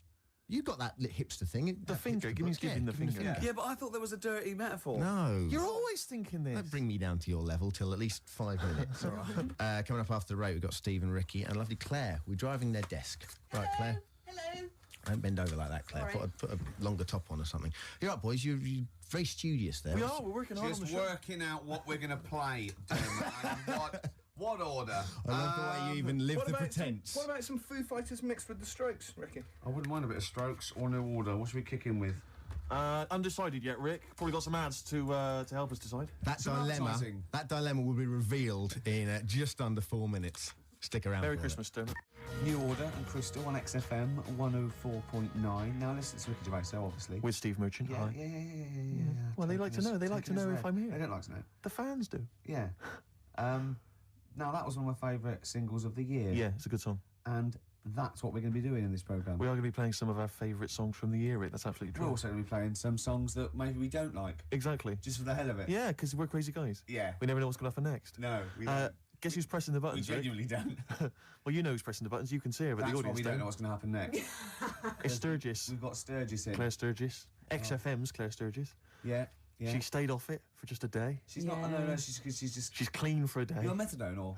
What you on? No, I'm clean now. You can actually clean, eh? Yeah, Well done. absolutely. Yeah. Well done. Well done. Congratulations. Well Yeah. done. That's For great, clean for yeah. Christmas. Oh, That's beautiful. You're still thieving though, aren't you? Still the thieving. Just Can't out lose of the it, thieving. But at least the money now goes on like 40 Benson as opposed to a little £5 starter pack. It's lovely. Yeah. Scam. No, it's sweet. Right, It's okay, nice to it's see a nice, little it's nice, little yeah. miracle for Christmas, Rick. It's beautiful. Lovely, yeah. Yeah, I'm already in Oh. the Christmas mood. Are you in the Christmas mood?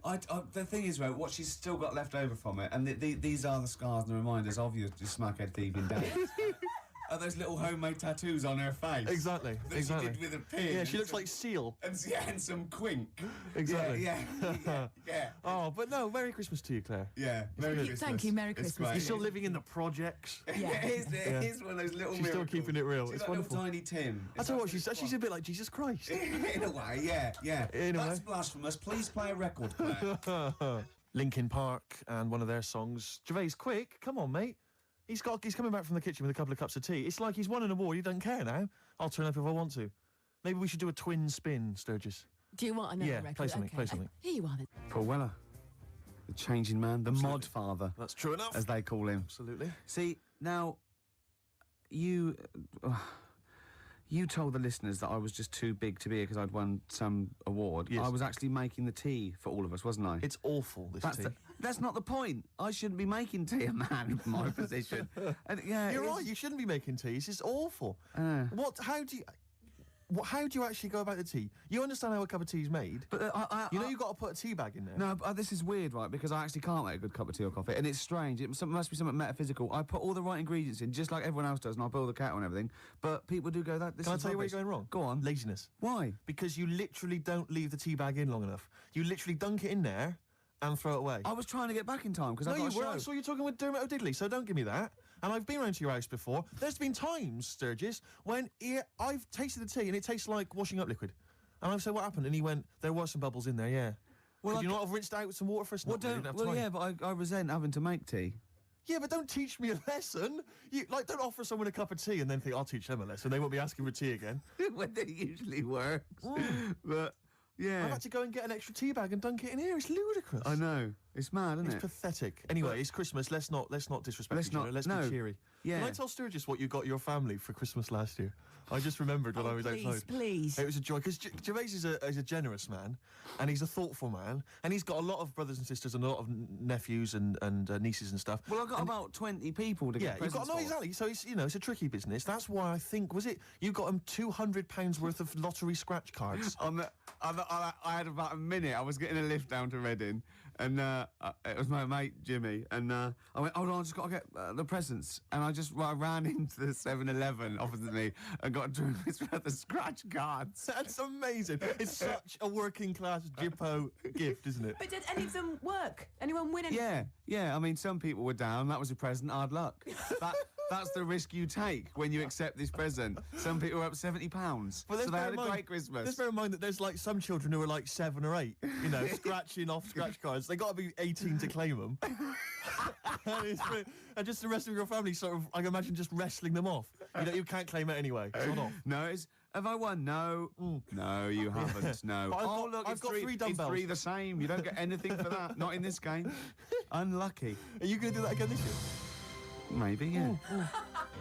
Mercury Rev, The Dark is Rising. That sounds a bit like a tribute to Neil Young. Beautiful. I thought it was a It wonderful was song. lovely. Yeah, lovely. no, they're we're great, Mercury Rev. we're going to play some lovely Oh, records there'll be today. some beautiful songs today, Rick. Steve.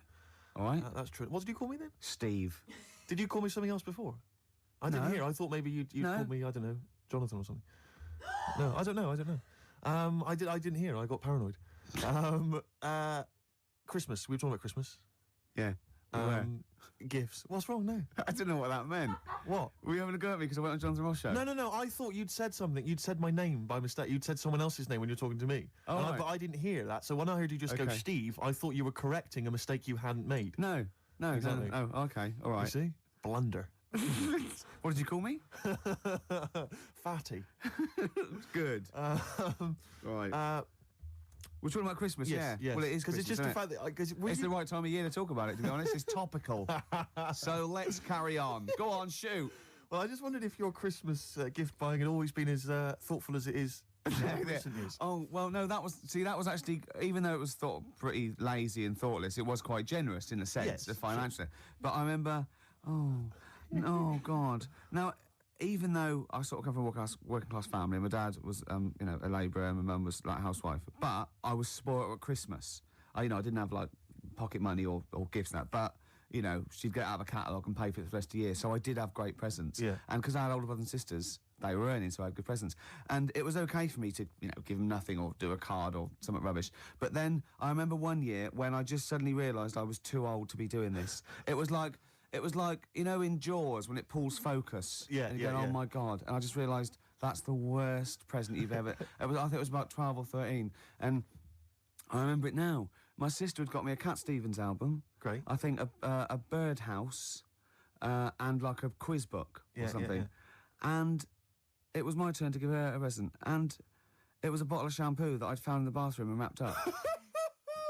It's a big jumbo, one of those Tesco's, you know. Had it not already been used? No, I don't think so. Mum had bought it, like, you know. You just topped it up with water, wrapped it up. I just gave it to her and she went, oh, thanks. I thought, oh, God, outrageous. that's rubbish. That's really It's bad. rubbish, isn't it? That's really bad. I know, yeah. I remember one year, I really wanted a Scale Electric. So I was going, I want Scale Electric. And my mum was going, no, you'll just get bored of it. I know what you're like. You'll get bored of it and we'll have spent all that money and you'll be bored. I was going, no, I won't. I love it. I love it. I love it. I'll play with it forever. And, and she was going, no, you won't. You won't. And I was going, I will. I love it. And so she bought me Scale Electrics and I unwrapped it. And I was using it. I was bored instantly.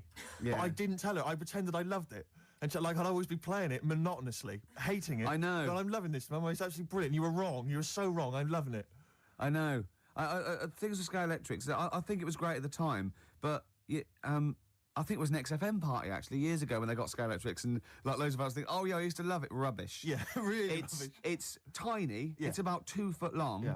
You go, put it back on, Yeah. Dave. Yeah, there Exactly. you go. Oh, can you put it back on? Exactly.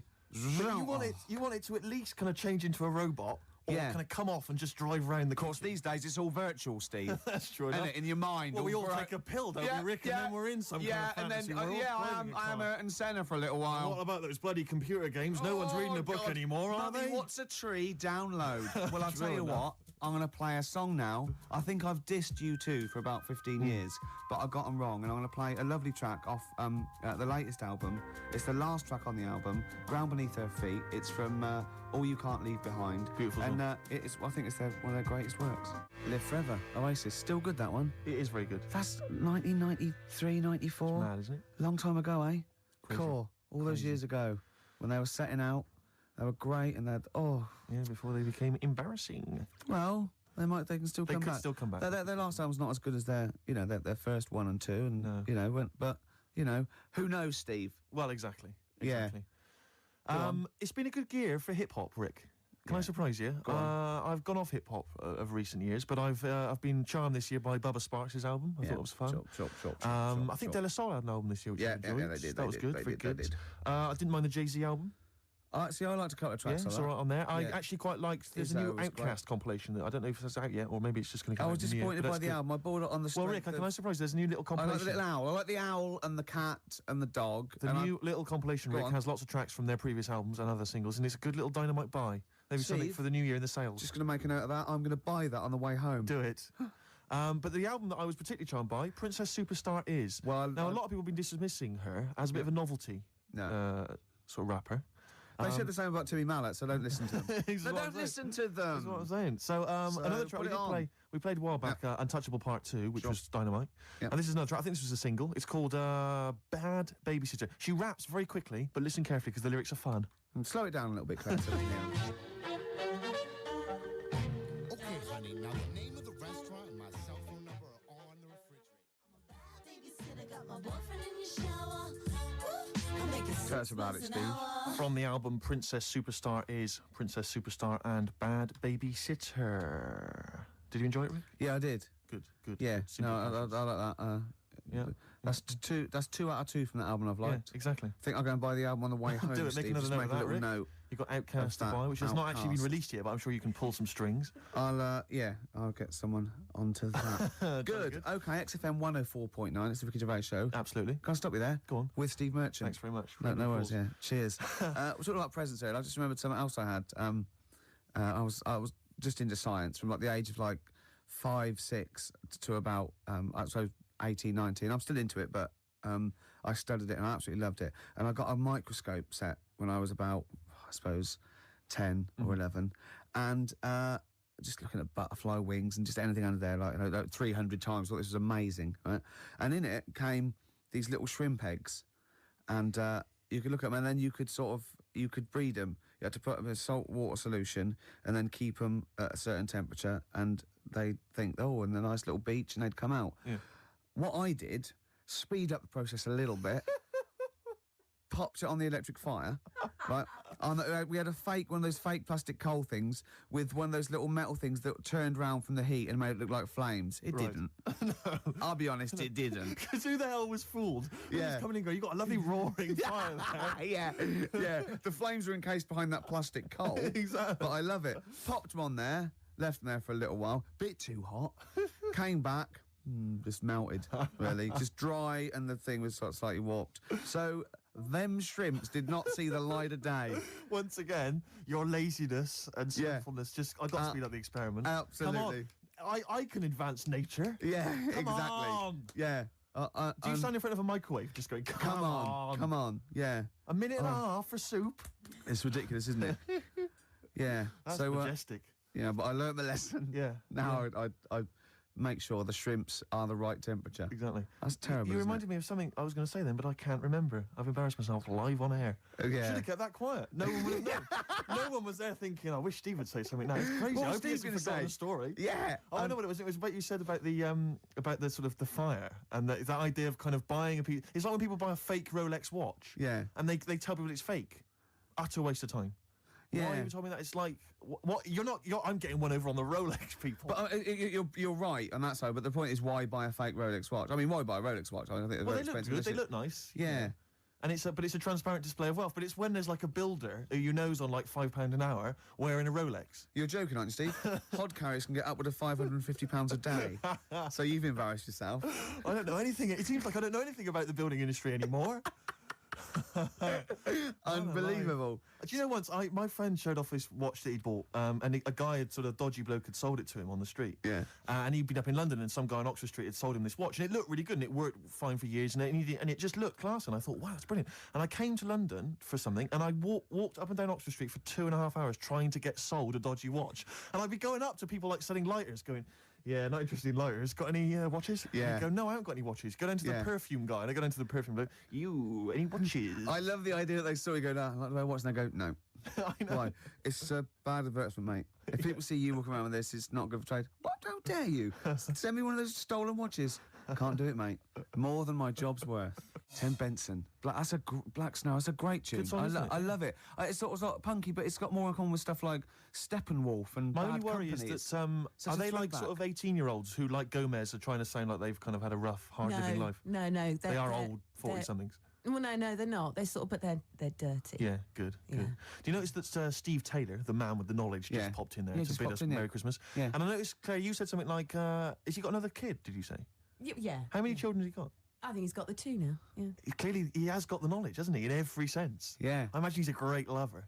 Hey, well, he knows. I imagine he's got wonderful fingers. He knows what buttons. Magic fingers. Well, he's actually got little toady hands. Right. But he uses a lot of utensils. Yes, yeah. He's invented all these little things that go with Exactly. and it just it's over very quickly, so we can get on with learning. Pleasure gloves. Yeah, because even when he's making love, there's a stack of trivia books. Exactly. So well, he can tell you about kind of great shags of the past. yeah. Oh, he's there. Here he comes. Yeah, here he comes. Oh, look, I love him because you don't know this, listeners, but he looks like Penfold of a Danger he's a Mouse. beautiful man. He does. He's It hasn't got- stopped him breeding. Yeah. It's not. You don't usually call it. the You man usually with call the it breeding when it's humans. Steve Taylor, the man with the knowledge. Come in. Hey, all Merry right. Christmas to It's you. like Steve Wright and his posse. All right, Merry Yeah. Christmas. Hi. Hi. Are you? So a tell great- us, Stop that now. are you a great ladies' man? Were you a great ladies' man before you were married? It's not something I talk about. I'm married now. Because he's sort of like got a little shaved head and he's got a beard and it's exactly the same colour, sort of ginger hair. He looks like a tennis ball. It's just hair, the exact same length, all over his face and no head. reason for me to come in was that abuse was happening without me here. Yeah, I know. And now I've come in, you just continue it. But say hello, so it's with your blessing, and I think we're nice. Say Merry Christmas. Hi, Merry Christmas, all listeners. See, you're on at 5 o'clock, aren't you? Yeah. Right, I'm going to make a note of that. Make When a I note of bought that, those yeah. 2 albums, I'm going to listen to Steve Taylor, the man with the knowledge, on at 5 o'clock on XFM. Isn't it incredible? Because he's been in since 11 o'clock this morning, just Studying. compiling information for every record he'll be playing. Yeah. The show's only 20 minutes long. But you know, with him, it's because he's got to offload it. Yeah. He's got to talk about it all the time because it's only, he's got a huge brain. And it's wom, it's going Throbbing, wom, yeah. all What are you information. playing next, Claire? You bored? Sorry, were Yeah. we Tell us- boring you two? Oh, was this that list? Isn't that cute? Yeah. So can you tell us about Star Sailor? What do you know about some interesting facts about Star Come on, Sailor? into the microphone, into the micropole that goes down the loudy box and out to the radiograph in the homes all around Engloyd. They're rubbish. Thank you. Steve Taylor, controversial view. Still, he has bred people. Hives. Before that, Star Sailor. It's been a bit of a punk sort of show, this, isn't it? It And so has, in and I've general, enjoyed it. in year, the whole year's been a little bit of a. I blame the Strokes, but you see, I enjoyed punk. You were too young and don't care for it, but. But I have to say that if punk the first time round was as exciting as I found it this year, then I've missed out because I've really enjoyed it. Really. So have. I want to go and play all things like X-ray specs and things like that now. Are they as kind of melodic though as things like the Strokes and White Stripes and so on? Are they kind of tuneful? Because Well, the White Stripes. In fact, guitarist I've is an picked on a very absolute- bad example because they were sort of like pop punk, and Polystyrene was almost. She wasn't a joke, but they had saxophones and stuff, so Right. it's not. It's probably a bad example of early. I mean, the Sex Pistols summed it all up. you know. Yeah, sure.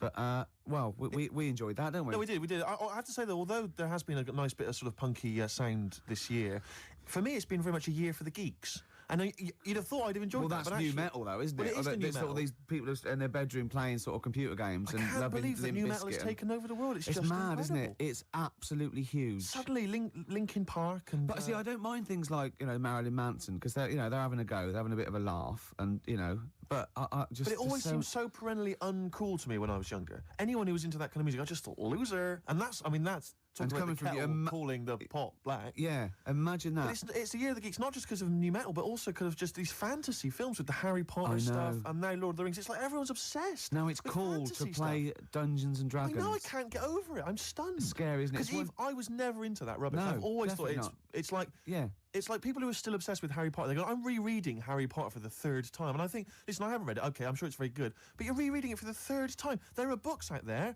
written by adults for adults Yeah. with, like, sex and other exciting things. Yeah. And it's Harry Potter, I'll just read, like, in case you missed something the first time round. But maybe they're learning the spells.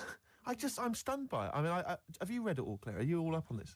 What, Harry Potter? and I all this- actually went out and bought the first Harry Potter book and lost interest halfway through because there was no sex in it. No, so exactly. Couldn't be It's like bothered. why I never go to see any Disney films. There's never the prospect of any nudity.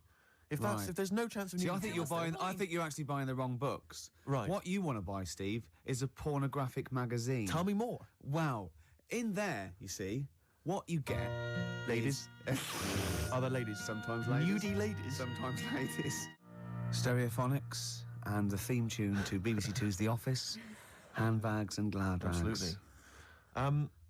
So I think we should be playing Christmas songs as well, though. Because American know Christmas if War I was like over. A great. Is it really? What? The theme tune to The Office? I think you meant is war really over? It is. Thanks, John. Yeah. It is. Yeah. Yeah, it is. Yeah. That's there. To be fair, Rod Stewart did it first. Yeah, and we don't use the Stereophonics version. Oh, no, right, or okay. the Rod Stewart version. Thank you. Too expensive. Exactly, costs a See, fortune. Had to re-record it. Yep. A little known facts. Yeah. You should yeah. save that for the DVD. Or Steve Taylor would have blown it anyway. Yeah, exactly. Wouldn't he? To come on with the knowledge and told Yeah. him everything. I was thinking Fairy actually, Tale in New York. beautiful song. No, Can it's a we- great can we song. find It'd be that? nice to try and dig it. I'm sure everyone's playing it at the moment. Yeah. On a loop. Yeah.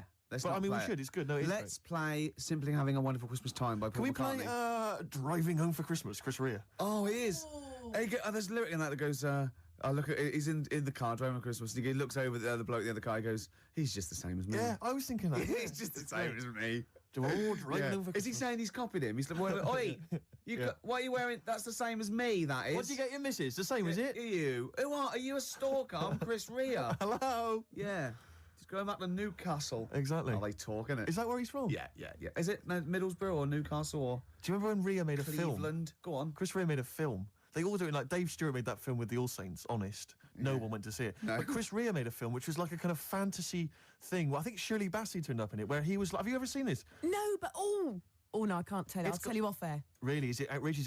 Is it libelous to Chris Rea? No, I had to interview Chris Rea about this. Really? And Shirley Bassey was there. And she pulled That's up a in her weird limo. interview. Yeah, It's an incredible- don't ask me. Don't ask me. What it was was you doing for? It was for some satellite And what did TV Bassie say? show. Did she disrespect the film? No. When Bassie came into Pinewood Studios, when she came in, we all had to leave the set so she could drive through the set. We all had to leave so she could drive in.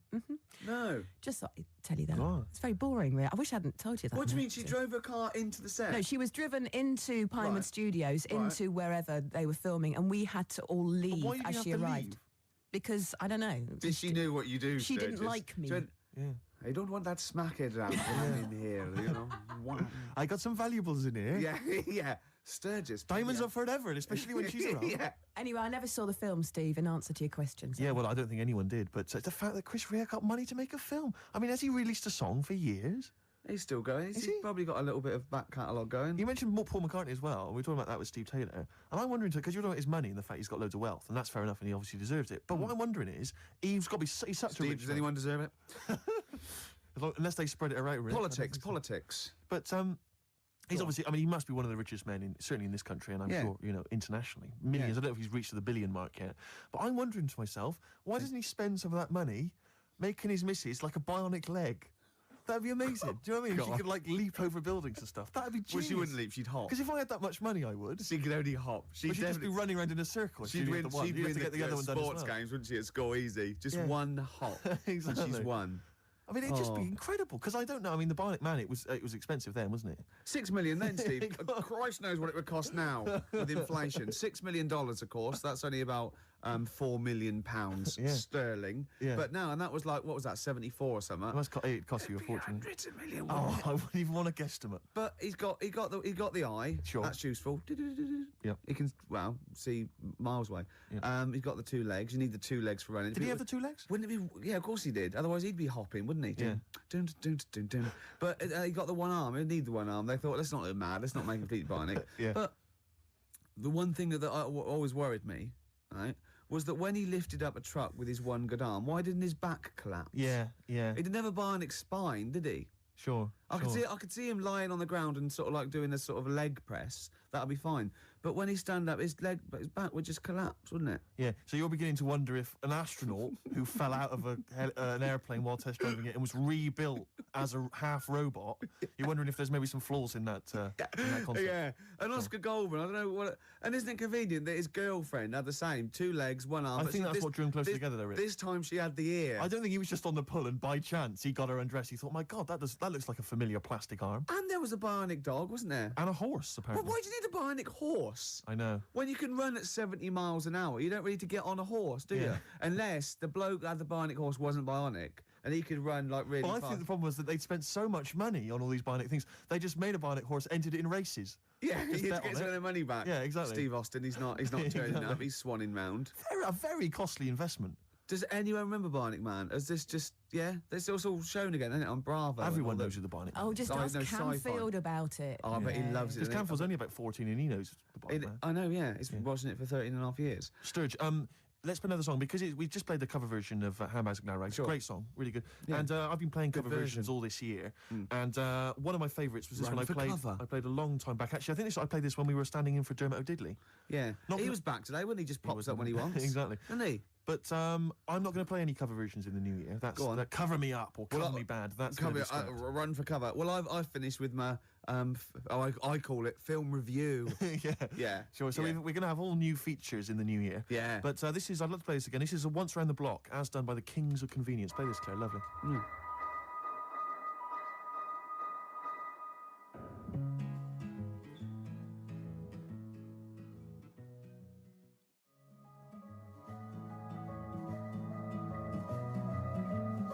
Was, I think, a short-lived kind of new folk movement, wasn't there, this year, that kind of came and went, and the Kings of the Convenience were supposed to be part of that, and their album Quiet is the New Loud I thought was an absolute treat, and a lot of people just sort of ignored it. Lovely track, But lovely that's, version. That was never actually on the album. That was from the Toxic Girl single, and that's Once Around the Block by Ballet Drawn Boy, as done by the Kings of Convenience. Beautiful.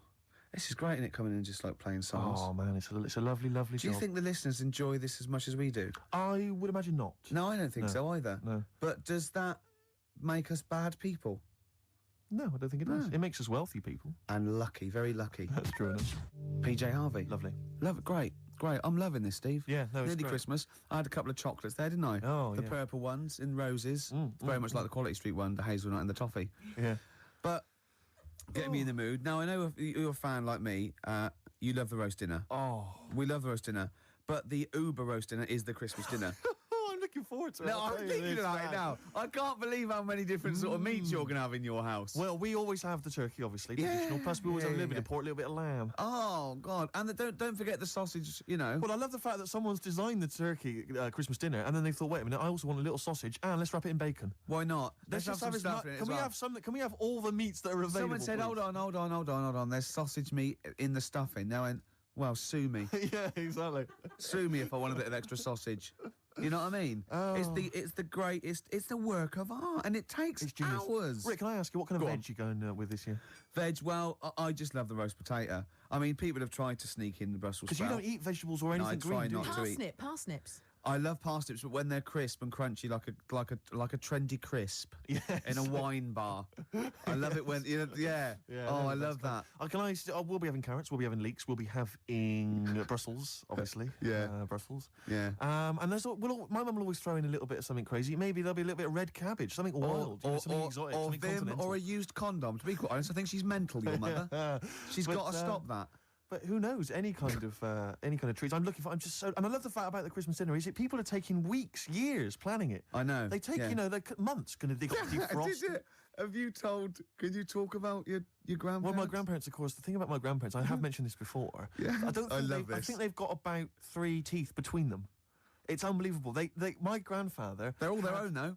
He was in the RAF in the war, right? And for some reason, he had problems with his teeth, and they pulled them all out, and they really? replaced them with a false set of false teeth. But during the wartime, I don't know whether this was just like what it was like during the war or just before it is, but he had a kind of wooden plate put in with like some kind of fake teeth attached. Oh no. And he's never had that changed. So he's still got the wooden plate and about 3 teeth still hanging on it. Oh. It's just so he and my grandmother combined, they cannot eat anything that's kind of solid. So they will literally get up for Christmas dinner. They'll get up and they'll put the meat on like it's sort of 6 in the morning, go back to bed for the day, get up and eat it at about 9 o'clock at night. And the best compliment you can have if you've cooked dinner for my grandparents is, oh, this is lovely. You can suck it away. Yeah. Imagine that. Imagine Why having don't to they suck just it through a straw. liquidise it? Have a nice little They roast have done. smoothie. They have done in the past. Really, and a little apple crumble smoothie to If we follow. take them out to if we take them out to eat, like at a restaurant or something, we've got to phone ahead to make sure there's fish on the menu. Really? Because they can only have fish. But then the bones, you see, that's a problem for them. Well, you can take the bones out of fish, can't you, and sort of mash it up. Yeah, but the eyes are going Steve, as well. could I suggest the fish cake? It's already mashed. It's with the potato. It's in a crispy crumb, which doesn't hurt anyone, whether you got teeth or not. Rick, can I Go on. make a little... Yeah. I just want to make it... Because obviously not Yeah. everyone's as fortunate at Christmas, Rick, No, as us. we're What talking about about- the vegetarians? What are they eating? A nut cutlet. What the hell A is lovely nut little nut cutlet. Can't they have like tofu, but in the shape of a turkey? But I love the fact that so often, you know, certainly your Linda McCartney veggie items, they always try to fool you into thinking it's the real thing. You know, some veggie sausages that they've injected with something so they'll taste like sausages. Yeah. Well, it's Eat sort of the like real thing. I know you don't really need it that arbitrary shape. If it's, you might as well just have it any shape. What You could- angers me with the you could have any vegetarians, shape, Rick? couldn't ya? What angers me with the vegetarians and the vegans, even worse, is that, look, we're breeding all these animals to be eaten. Yeah. They're going to get slaughtered anyway. Chow down. Come Yeah, on. yeah. Those chickens in those little kind of pens, you know, 4 of them in a little square box. Yeah. You know, I mean, they're sort of crapping eggs out every couple of minutes. Yeah. They're to be eaten. You're not a zoologist, are you? I am not officially. Yeah. No, but I know what I'm talking about. Rick. Yeah, you I've- do. I've seen brochures. Yeah, yeah. I've yeah. walked past a farm while on holiday. Excuse me, farmer, could your finest hens crap me some eggs for my tea? No worries. Chicken, crap a little egg for me. Oh, Brilliant. an old Christmas classic. Oh. But no, spare a thought for the vegetarians, and worse still the vegans. Yeah, and Christmas. what about Travis? What do you think they'll be doing this Christmas? Having a whale of a time. I'll tell you what, Steve, it was an excuse to play the record. Genius. It was a link. Travis and Driftwood on XFM 104.9. It's the Christmas edition of the Ricky Gervais Show with Steve Merchant. Hi. I'm loving it. Yeah, it's good. I'm in the Christmas spirit, actually, I have to say. Yeah, I definitely. do enjoy it. I do enjoy it. Will you be looking forward to, I know everyone talks about it, Rick, but Christmas telly? I love Christmas telly. Christmas Day telly's great. I get up and Noel's giving out some presents around hospitals and that, and then you might have the number ones of the year from Top of the Pop. Then you might have a little, I don't know, I don't watch the Queen's speech, but, you know, you have a little sleep then, don't you? Yeah, Maybe exactly, after a big roast dinner with too many sausages. Yeah. I'm only joking, Mum, let's have some more. It's true enough. More Yeah. chocolate, please. Yeah. Well, let's not, you know, there's people crazy. starving in the There world, are so let's people not starving rub in it the in. world. Hopefully they're not listening to the radio. No, probably not. Just scrabbling around in the cold and the dirt looking for food. We are actually laughing about it. I know We actually laugh. Rick, I find that if I laugh about it, then I can ignore the problem easier. Yeah. Not face up to the horror. Yeah, I know. That's too easily done, isn't it? Exactly. To face the horror of the world, it's better to laugh it off. I know. That's what annoys me about buskers.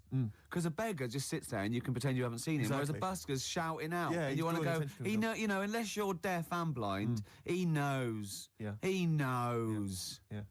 So, Have you anyway. cultivated a kind of universal... I've cultivated this kind of thing I always do with a beggar. When they offer their hand, I don't even say anything anymore. I just sort of kind of offer up my hands as though to say, look, I have no money in my hands. And just Yeah. a kind of sympathetic turn of the head. And I sort Yeah. of mouth some words like, and it normally involves sorry, mate, or something. Yeah. Because I find it's better to be courteous than like kick them in the head or anything like that. Yeah, no, I never do The that, old and I approach. always acknowledge them. I actually never ignore them. No. And sometimes I give, depending on. Although I have to say, it's all situation. Another successful year for me of avoiding the Big Issue salesman. I've never bought a copy of the Big Issue. I love the fact you are actually proud of that. Well, it got to the point where I actually am appalled by myself, but it's like it's a contest now.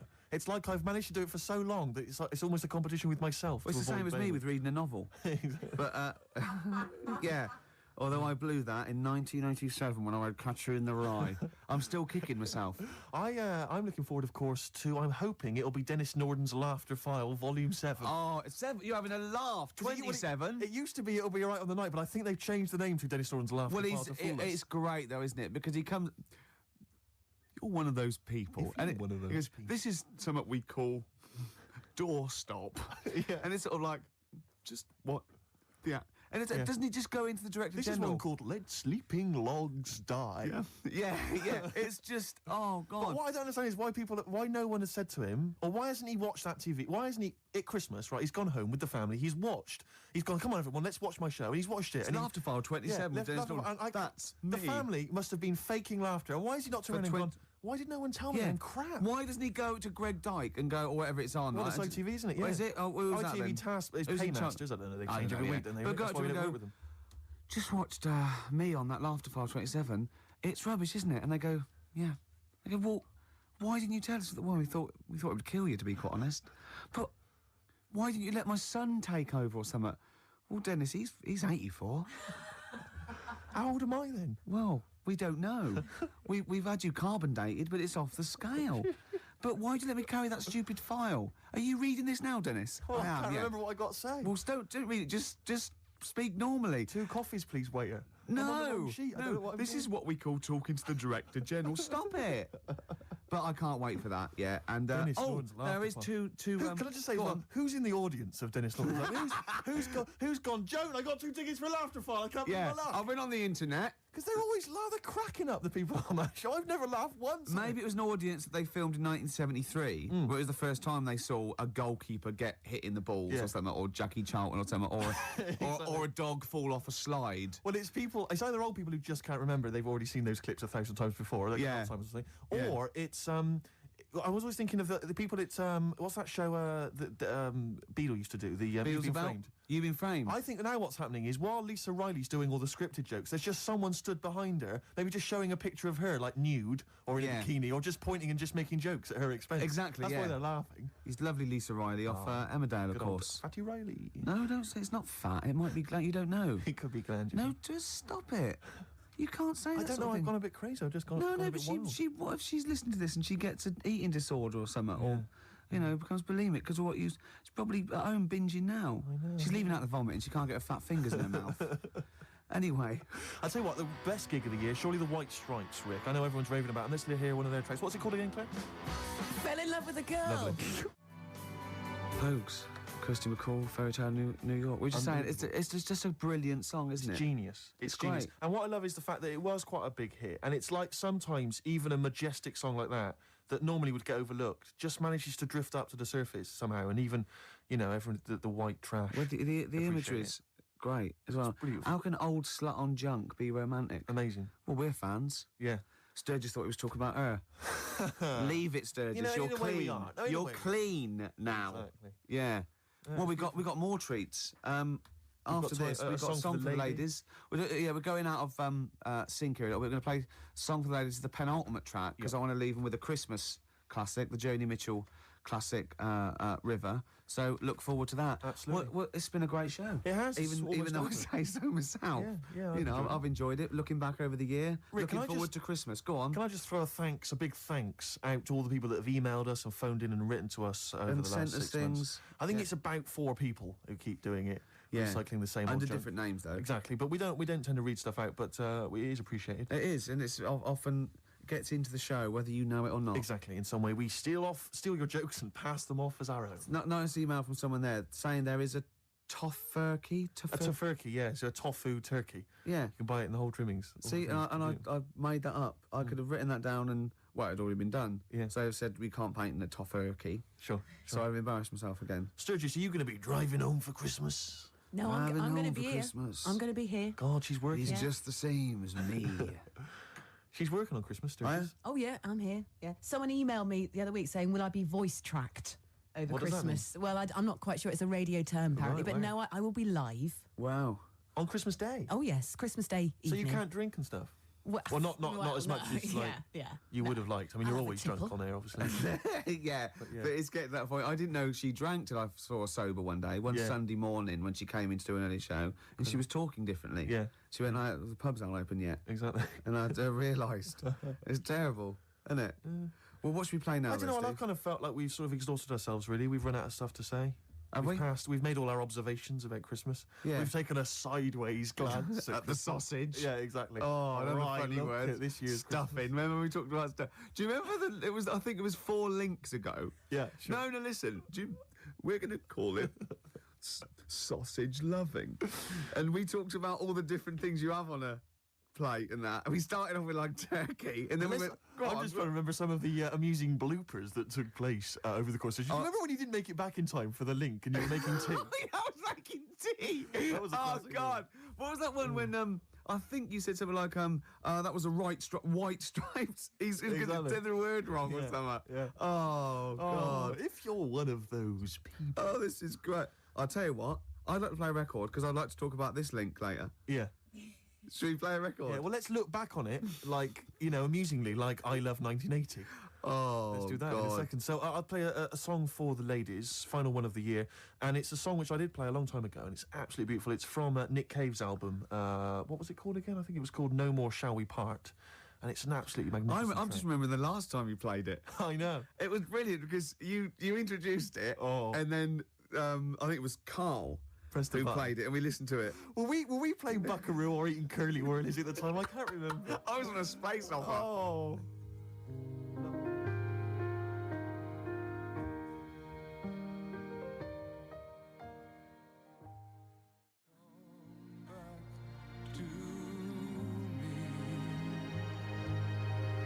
Nick Cave and the Bad Seeds, Love Letter. Beautiful song. Absolutely beautiful. Well, I'm loving this, but we've got to go soon. Sadly, the clock has beaten us, Rick. But it's the last track that we're going to play this year. It's a lovely track. It starts off with a little bit of Jingle Bells at the beginning, a little bit of tribute on the piano.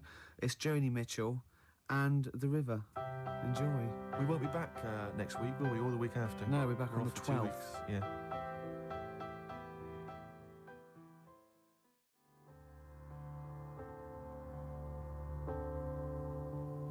Right, guys, I've got some back timing to do now. Right. So you've got 20 seconds, yeah? Okay. Well, that was Jo. She's getting a bit grumpy, isn't she? No, I'm back Yeah. timing to the Yeah, football. back time. Yeah, yeah. You've now got 15 This is seconds. Christmassy, cold turkey, mate. Yeah, exactly. That was 10 Joni Mitchell seconds. and The River. Thanks for listening, everybody. I hope you enjoy the shows. Don't take anything to say too seriously. I hope we haven't offended anyone. We love the homeless and fat birds, Love don't 'em, we? love 'em. And Merry just- Christmas to you, Rick. Yeah, Merry Christmas to you. Happy Christmas. Yeah, Christmas Eve. Bye. Happy Christmas She Eve. needs her fix. She Thank needs her you. fix. She's all grumpy.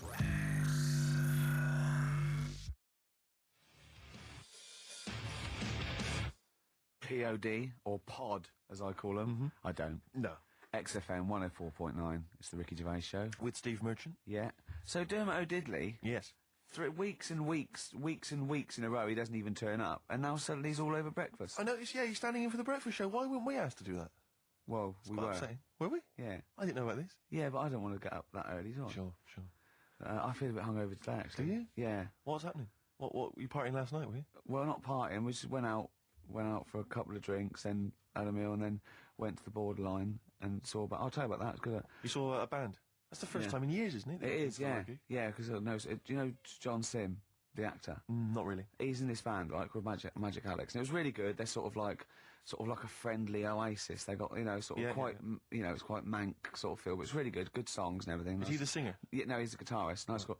But it was full of actors because of that, and I felt quite tall. That's ludicrous because you're a very short man. Well, I am. I'm sort of. I was average, but now I'm not. I don't think 5'8". That's what. But there, I was like quite. It was like Lilliput.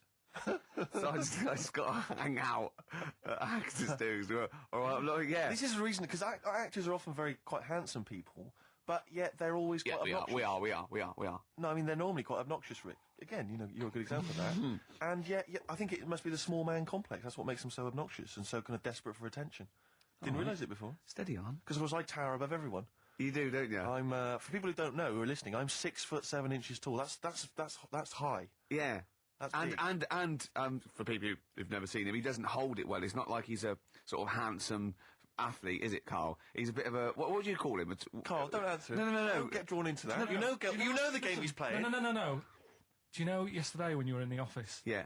You did a little move, and it reminded me of Blakey.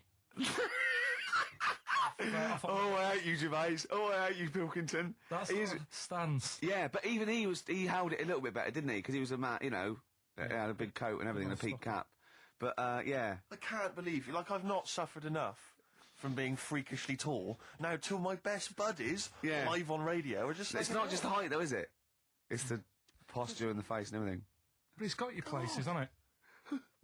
No? What do you mean it's got me places? I think people give you a bit more of a chance in your career and stuff. It's like... What, yeah, stacking shelves? Because I can reach to a high level.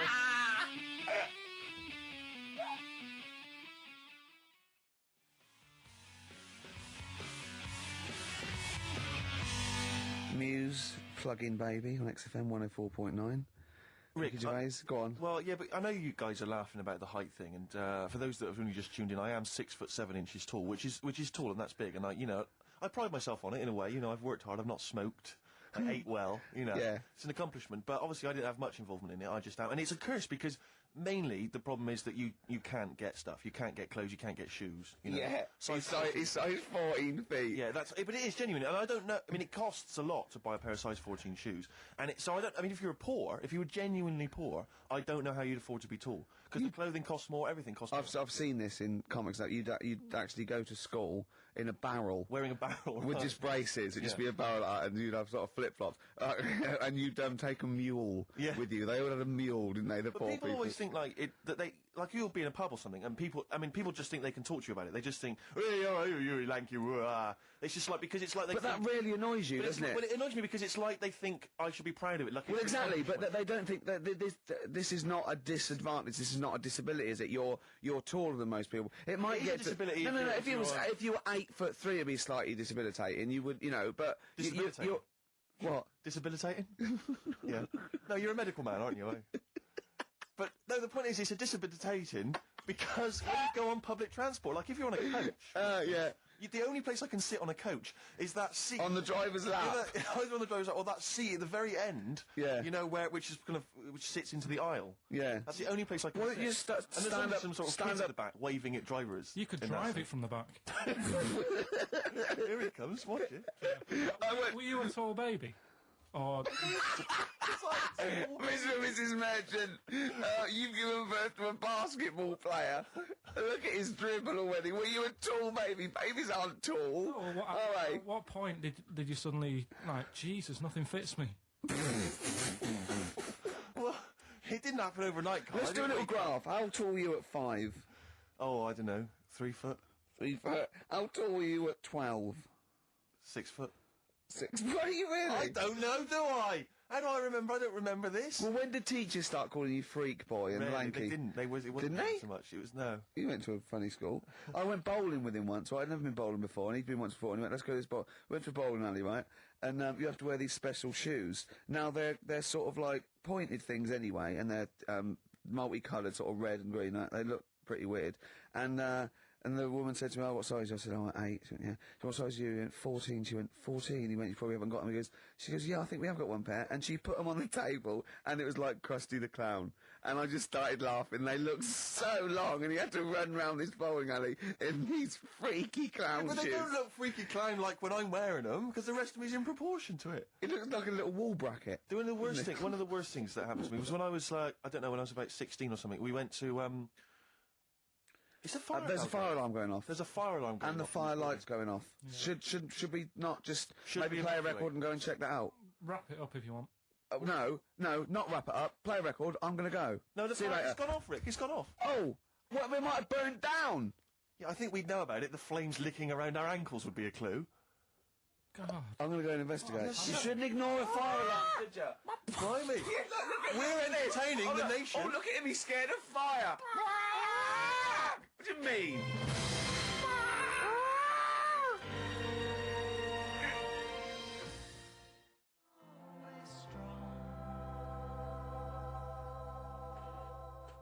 Mercury Rev. The dark is rising. That's a good song, isn't it? I noticed that you're investigating the fire mainly involved wandering out into the office, looking around a bit, then coming back. Yeah. What did you find out? There was no fire. There was no fire? No. Right. But I love about it. Imagine that, though. Imagine there's a fire, and there's loads of firemen. They go, "Get back," and you go to the firemen. "Oh, get back!" Oh, look at him. I would. "Back." I'd actually Yeah. be justified to. Okay, there's heavy shelling, lads. Retreat. "Oh, back, Sarge." I'm sorry. Back, Sarge. Yeah. There was a fire. I'd never seen it before. A fire thing going off. There was a fire alarm going. I thought, oh, let's at least have a look if there's a fire. That's all I thought. See, here's some official coming in now to tell us we should have been running out. There's no fire. Well, you can't just stop entertaining, the people of London just because there's a fire. This isn't the Titanic. Well, true. I don't have to carry on playing. I don't know. It feels like a bit of a sinking ship. Really.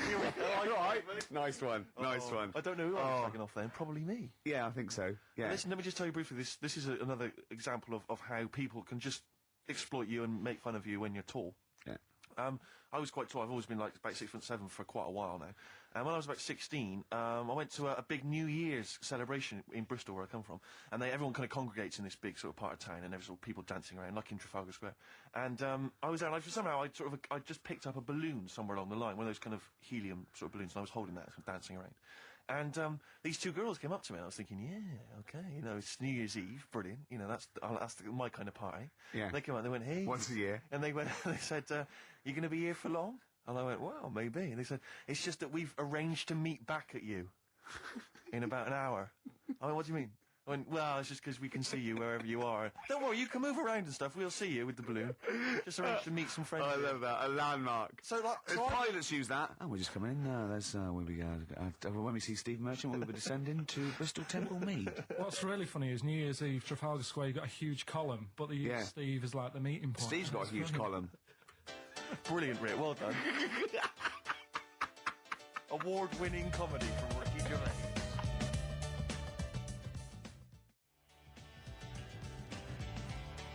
Happy Monday. Took you back, didn't it? Happy Monday's there. Manxine there. Carl was like really getting down. Oh, yeah. Oh, come on. Got any Veras? Oh, come on, Mel. Did it take you back, did it? Yeah. How old are you? 29. 29. So you were just going into out of your teens. I'm a Virgo. No. What? No. No. You don't understand. It's just. I'm Rick, a Virgo. I thought we discussed about involving Carl. Yeah, sorry, yeah. Management have told us we're just not allowed to do it. We've had emails from people. Please don't speak to Carl. It's cruel. Exactly. Yeah. On the cusp. Can I just make an appeal? I don't want to... On the cusp, the Virgo, he said. Still going through with it. Doesn't know what's going on, does he? Just wave bright objects at him. Yeah.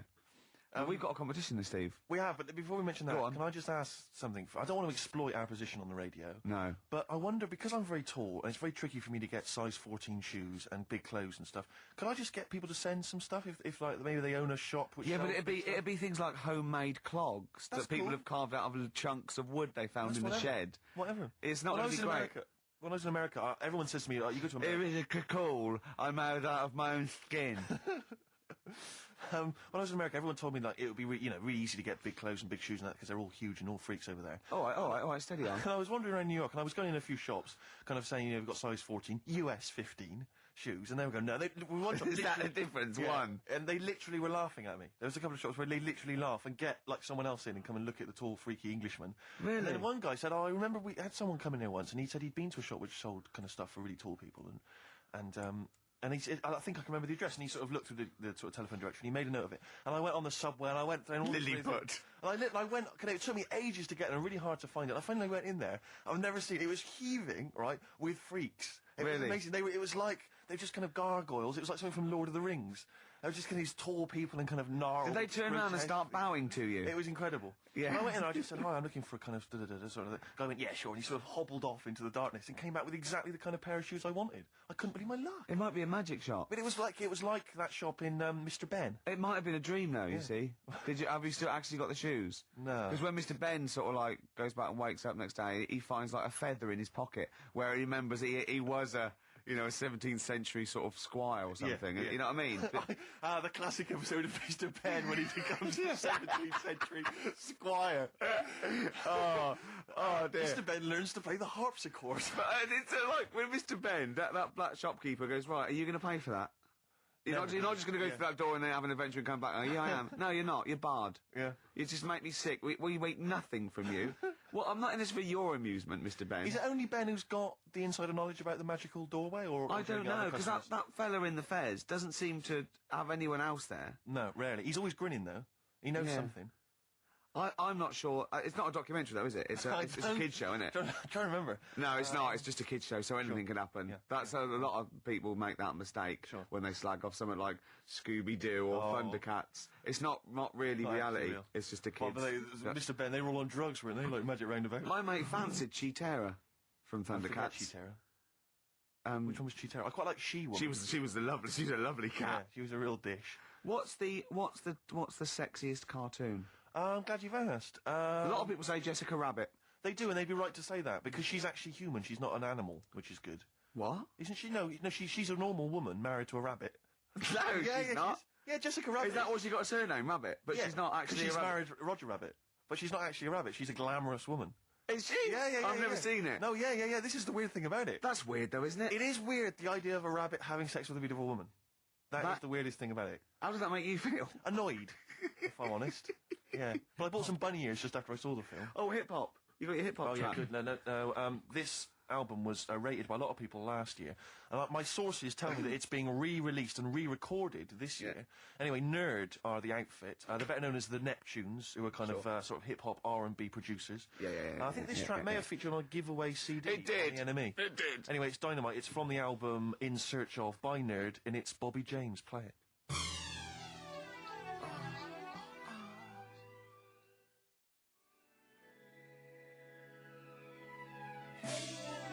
Nerd from the album In Search Of, and that's Bobby James. It's brilliant. It's great. It's really big. It reminds me a little bit of Warren G.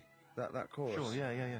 And apparently the album, it was on kind of limited release, so it's quite tricky to get hold of. But as I say, I think they're re-releasing it. Well, you should tape off the radio because we're doing lots of features. Yeah, no, I'll maybe play that again in the future. Just tape it off. I'll tell you what, I'll play the whole album over the course of the next couple of weeks. Yeah, and we're just. I mean, we're going to have us talking. We just go now, and we press can't play and actually record. say we can't advocate you tape it off the radio because that's breaking. No, or maybe I'll just do some bootlegs of the catalogue and just sell them Camden Market for £4. Exactly, fine. Yeah, something like that. Yeah, I mean, we won't. I mean, we shouldn't really say that, but Warren G is Dr. Dre's cousin, is he, or something? Is Warren that G, right? I think is his cousin. Yeah, But I know he's got a famous brother as well, and I think it's something like Nate Dogg. it could well be Nate Dogg.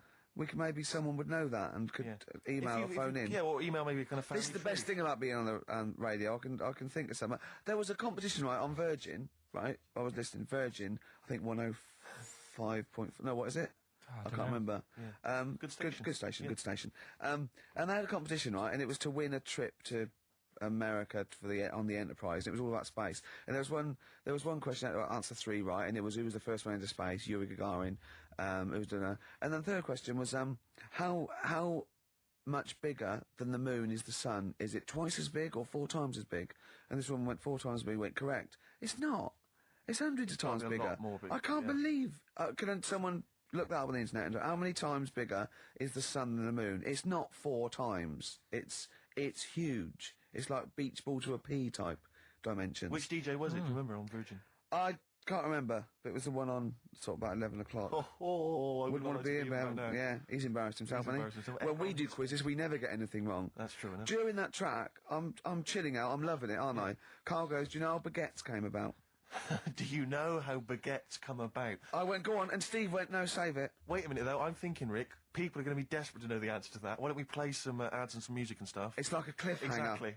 How did baguettes come about? Whatever he says is going to be good, isn't Stay it? tuned to XFM to find out.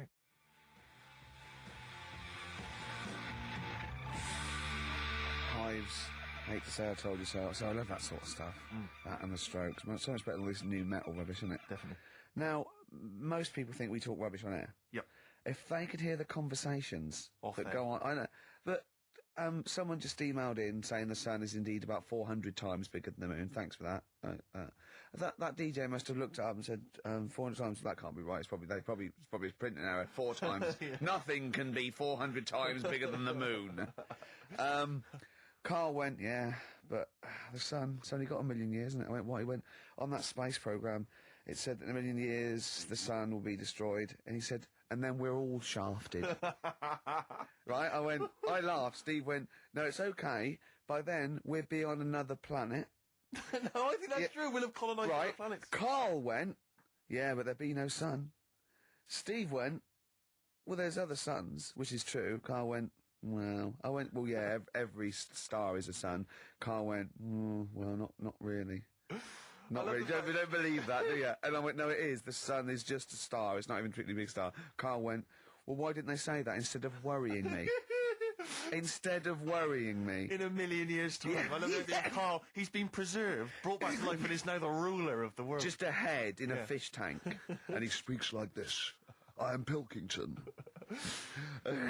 The reason you became king of the universe, of course, is because of your fascinating French bread anecdote. Oh, yeah. Yeah, come on the then. story? How did baguettes come about? If this is going to be someone cooked a loaf a bit wrong and said, I can still make a sandwich out of it, I'm going to hit you. No. Go on then. Right. Napoleon, when he was at war and that with Russia, 1812, yeah. yeah, all his soldiers were like, not used to the cold weather and that. So they said, take some clothes in your bag with you because it's going to be Chilly. nippy out there. So they put all the clothes in the bag. Sure. Do what they were told. Thought, It's Napoleon, for Christ's sake. No room for any food. You're joking. So Couldn't they make some sort of like sandwich? no, it wouldn't fit because of all the clothes. You had to take extra gear. Sure. for them. So anyway, he said, I can see where know. this is going. I'll be honest. Is there a baguette-shaped gap left in their holdall? They thought, let's make some bread that you can fit down your trouser leg. What? That's not true! No, it's not, Carl! I read it in Euston train station. I was waiting to go back to Manchester. Where did you read What, these? scrawled on the wall in graffiti? Yeah. Do you know the Was it also meet me here for cock fun at 12 o'clock? The upper cross sandwich shop, Euston station. It's on the wall. What do you mean it's on the wall? Do you know how it says, like, sail on at Dixon's, whatever? Yeah. Next to that, there was, like, a bit of information. Once you've read the stuff on Dixon's, Baguette information. there's a big thing about history of the baguette. I read it and I thought, Wait a minute, we got to make a sandwich we can spit down our trouser leg. But how can you march and fight with a huge piece of bread down your track? Although it would be intimidating. You see them coming, you go, sacre bleu, look at the size of them. They're big fellas. Well, Blimey. I can't help but feel that could be a practical joke at your expense. yeah. didn't do that. Well, the Earl of Do you Sandwich... ever question anything you read? If it's printed up, is that, Yeah. like, fact for you then? Well, it's not funny. I mean, if they were trying to be funny, it's like, it's not, is it? So it's information. Have you heard us? Things sometimes want to be funny when they're not. That's exactly what happened with the sandwich. The Earl of Sandwich wanted something he could fit down his pants. And it was those triangle cut sandwiches wrapped in cling film were perfect. You might be right. You might be right. I am. Because the Cornish pasty, so they could drop it down the mines, isn't it? Is it? They wrapped it up they wrapped up like meat and vegetables in pastry, and they sort of crimped it, and it was like a little, and they dropped it down the mine. So, yeah, that's how that came about. And bagels were originally made so that people could play hoopla, but then eat afterwards. I don't know if you're aware of that. That is true, Carl. Well, anyway, Call my bluff. Is that true? Yeah. They're all true. They're all true. Tell your kids that when you have them. Yeah. You know, if they're still alive in a million years. Well, it might be true. Can someone confirm that baguette fact that it was so Napoleon could stick it down Not his him. trousers? Not him, his soldiers. His men. Yeah. Fascinating information. Fascinating bread information, Carl. Radiohead. Yeah, now this is my song for the lovers. It's a beautiful track. It's Let Down off OK Computer. It's one of my favourite Radiohead tracks. It's lovely. Right, set the tape going now if you want to tape these songs.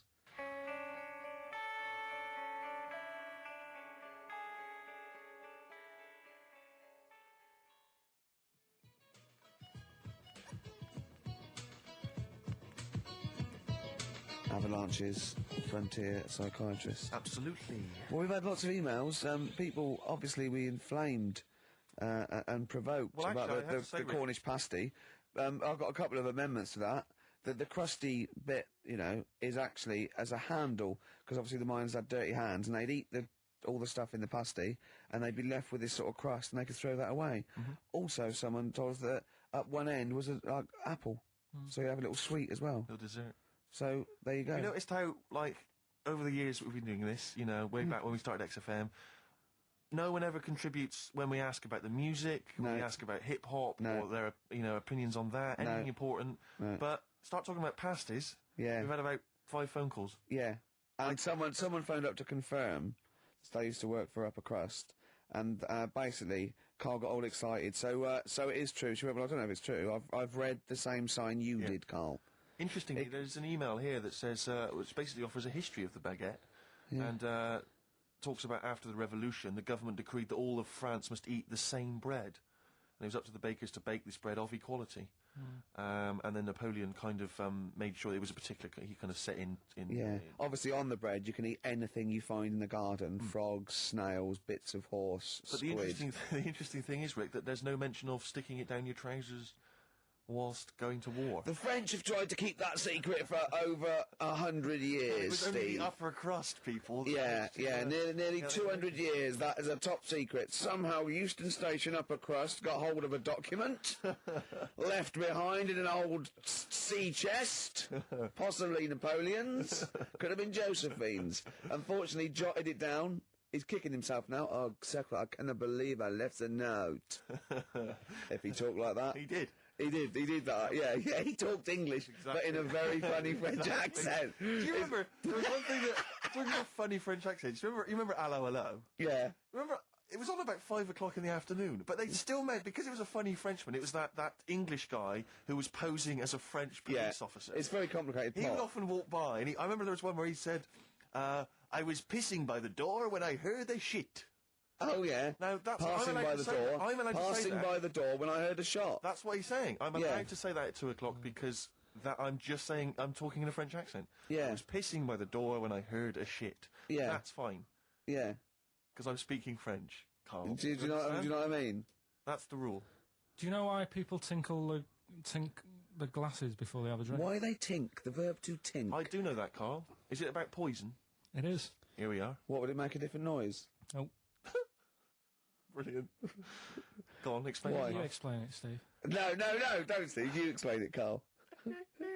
Come on. Oh, I've started, so I'll finish. Come on, Carl. Explain why they tink the glasses. Ages ago, Yeah.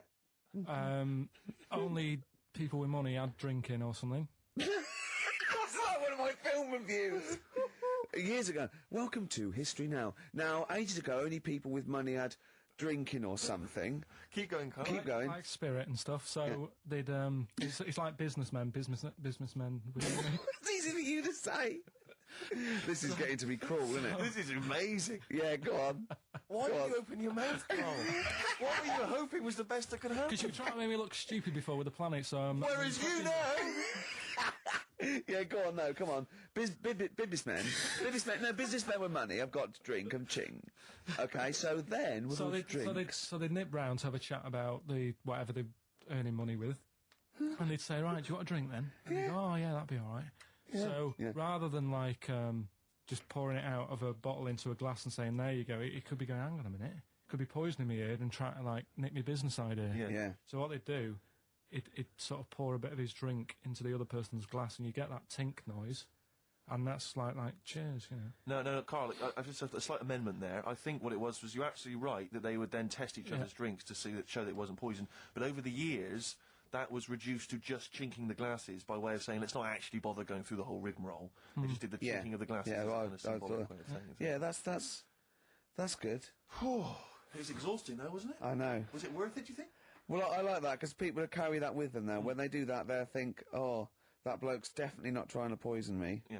So the horrible thing is that now, when I do the glasses, I can laugh and go, they don't know I've poisoned them. Exactly. You should always do the pouring back and forth. It's a shortcut, it's a slippery slope. You know, just be careful.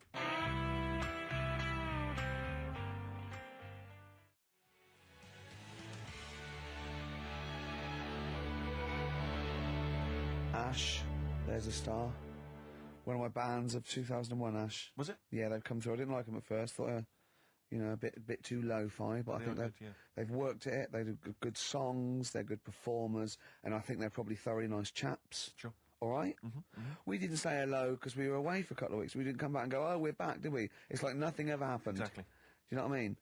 Did you have a good Christmas? Yeah, you? Yeah. Carl? Yeah, it's all right. Lovely. Okay, let's crack on. Good.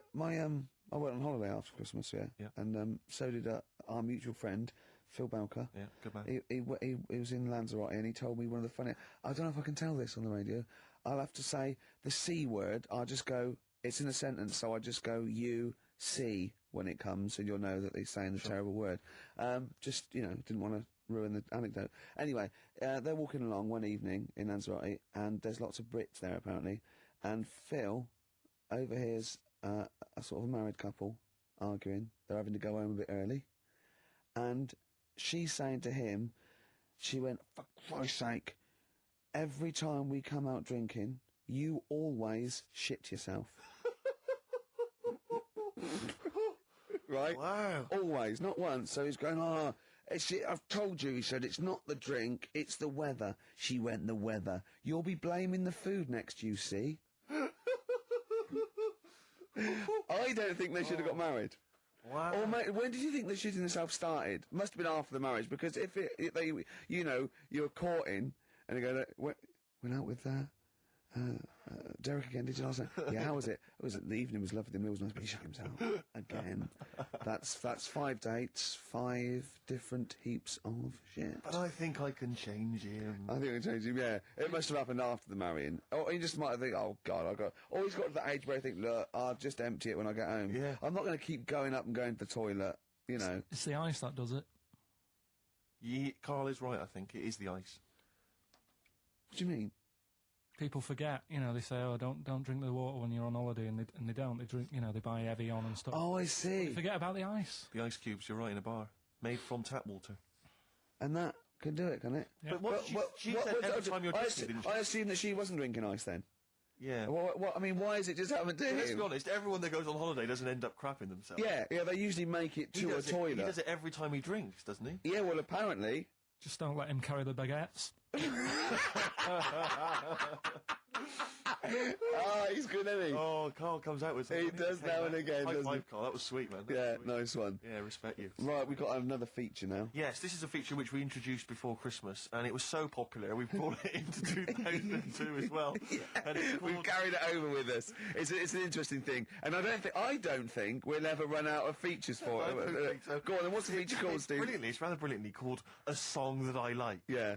And in it, let me explain. Go on. What I do is, in it, I play a song. What, that you like, or? That I like. Oh, right, Yeah. so you just pick, let me go, I'm going to explain this. All the songs, right, there are, Carl, Steve likes some of them, he doesn't like others. Exactly. But for this particular feature, the only songs that will be in this section will be the ones that he likes. If you think you're going to hear songs that I don't like, you're wrong.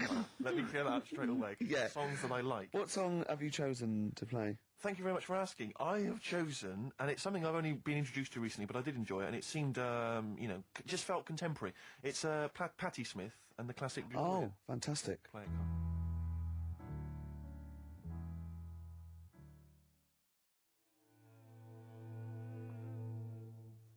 Gloria by Patti Smith. Did you enjoy that? Yeah, I love it. It's lovely to hear that again. I've always been one of my favourite tracks. And as Carl pointed out, sounds remarkably like, who did you mention? PJ Harvey. Oh, yeah, well, yeah, everyone knew that. She was obviously very influenced by her. That's fine, that's fine. That's all right, that's allowed. That's cool. I like PJ Harvey too. Exactly. There's enough room for two. You're absolutely right. Oh, here we are then. Let's just take a moment to think about what we've done, you know. Yeah, well, it's been good. It's we've enjoyed it's, ourselves it's so an far. hour and 20 minutes. We've talked about shit in yourself. We talked about pasties. We've done pasties. We've done pasties. A number of pastries, actually. We never got the. We should run a competition. Who's the tastiest cartoon ever? Well, actually, I threw someone up did She contribute. Terror. I threw up Jessica Rabbit. I've had some people contribute here on Go the on. email. We've got someone here, Dom, has emailed us. He's told us that for him, Daphne from Scooby-Doo. Yeah, Always popular choice. Popular And choice. obviously, this is one I've never quite understood. Wilma from the Flintstones. I've actually always felt that Wilma. I don't know. I just thought she was a bit. No, not a bit Wilma. homely. Betty, surely. Yeah, Betty. Well, this is what I mean. Wilma. I mean, yeah, Betty, surely, but Wilma. No, I mean, it's she's just quite like- homely. But Betty, Oh, yeah. come on, Steve. You wouldn't say no to Wilma. No, I suppose not. If it was. I'd be worried about Fred if he found out. Well, I'd hate to do it, you know. I don't want to do it to Fred. He's a good guy. He is, isn't Yeah, he? He's a works bit of a hard. chump. Works hard. Whereas Barney, to be honest, I don't think he deserves Betty. Do they both work in the quarry? Because, I mean, let's be honest, Fred, not a smart man. I mean, he obviously didn't come out of rock school with anything other than a couple of basic O levels. I know, but he's a hard-working, sound sort of But guy. they got a big house. They got like a TV. They got that bird thing. Yeah. They I mean, I be honest, if I was Fred, I would be a little bit disappointed that my kid does nothing, whereas Barney's can lift up sort of tall buildings. Bam, bam. He's a very strong, you know. I mean, interestingly, Fred loves his job. He's always yabba dabba doing at the end of the day. He does And he spent yabba the whole dabba. day lifting rocks from one place to the I'll next. tell you what, I wouldn't take that from that cat, though. I would. If a cat picked me up by the scruff neck and put me out, Yeah. right, on the doorstep, I'd right. go mental. I'd get rid of it. I'd get It is rid a saber-toothed tiger, though, Carl, so it could rip him to shreds. It's not like a normal domestic cat you have nowadays. You know when they go to the drive-in at the beginning? Yeah. And they order maybe some ribs. Yeah, that One huge- brings that huge rib, and it tips the car over. Yeah. Was that her first day on the job? Because Yeah, it's I've got- never been ordered before. Yeah, or either it's you'd have that, thought or- she'd have realised. Or, yeah, we're out of pig. We've got brontosaurus rib. And Exactly. he goes, won't that knock the car over? No, it won't. I don't know. Rick, can I tell you now? That was an accident waiting to happen. It was really, wasn't it? Yeah. And it did. Oh, dear. Mind you, I went to Texas once, and I had some ribs, and it was like the Flintstones. It was huge. And not only did it look too much like an animal that I couldn't actually eat it, I don't know who could eat it. I mean, seriously, it was 2 foot long. Yeah. And all the rib, it was like half a rib cage. And I It is just... incredible. My friends lived in Texas for a while, and they once were in a kind of diner, and there was you know those kind of benches that are attached to the table Yeah. itself, like a kind of picnic bench. Yeah. And this huge fat guy came in. He came wobbling. He ordered like this kind of everything you can eat meal, and his fat kind of sort of kind of It's big, wrapped fatty itself- fat, and it's fatted on the fat table, It, yeah. it wrapped itself around the table and everything. Oh, He was God. chowing down, and when he tried to leave, the table came up with him. Oh, no. Imagine that. I mean, they are fat, aren't they? They're big people. They're huge people. But it was that thing we were talking about before, that bloke on Jerry Springer Show, it was like 80 stone, right? Now, I felt quite sorry for him. He was really sad and he was crying. It is rad, but my point is this, right? When he got to say 50 stones, Sure. didn't he go, that's too much That's gotta be enough. for a land animal? Exactly. Do you know what I mean? Yeah. That's big, isn't it? I mean, I'm getting worried. I'm 13 stone and I'm genuinely getting worried. I'm thinking, oh, Yeah, God. when you've got that big, when you've actually got your own mare. Yeah. When you have It's time. when you have to get in helpers to look what the scale says. Yeah. Like 4 or 5 people lift up your belly and go, it's 52 stone. You go, that's too much. Exactly. That's too. I'm going to only have 9 breakfasts When you actually, today. when you begin to appear on the Ordnance Survey, yeah, exactly. Yeah. When you've got your own symbol. It's like we can see 2 things from space now: Fatty and Steve Merchant. We'll be landing All right, at about. well done. Well, no, I'm just Having saying a at go all. You're there. not fat, are you? You're freakish and big. Just another Go quick on. thought. Someone's mentioned Daphne from Scooby-Doo, and but I've always had a soft spot for Velma. Velma. Because Velma Oh was in no. glasses. I mean, I'd have She's had my, clever. Can I tell you what would have happened if I was in that environment? I was maybe on the mystery Your machine. glasses would have got tangled No, up. I'd have always had I'd always been making a play for Daphne, right? And Velma would have fancied me, but I Yeah. kind of always ignored it because I was playing for Daphne. And then when I finally realised it was never going to happen with Daphne, I'd have blown it with Velma. That's Maybe the not story of my though. life. Maybe not. Maybe not. Sometimes those, they might, appreciate honesty. And go, listen, I've been hitting on the good-looking one. Yeah. Oi, Four Eyes. Yeah. Do you fancy it, Chubbs? Exactly. Something like Let's that. be honest, is what you're saying. Well, yeah. I'm wondering, I don't mean to be libelous, but Velma, She was quite short, the glasses, the short hair. Lesbian? Hung around with the dog and Lesbian? the bloke. I'm beginning to wonder if she was... Maybe. I was like, see, unfortunately, I said lesbian there, and you still carried on with your assessment of what it is to be a lesbian. It's bad enough doing the cliches of having short hair, but you said the dog. Yeah, well, she hangs around with a dog. So do lesbians do that? Well, have you seen some lesbians? They're right dogs. Good night. Have you seen what I've done there? Do you know what I've done there, Rick? Comedy award winning. Oh, God.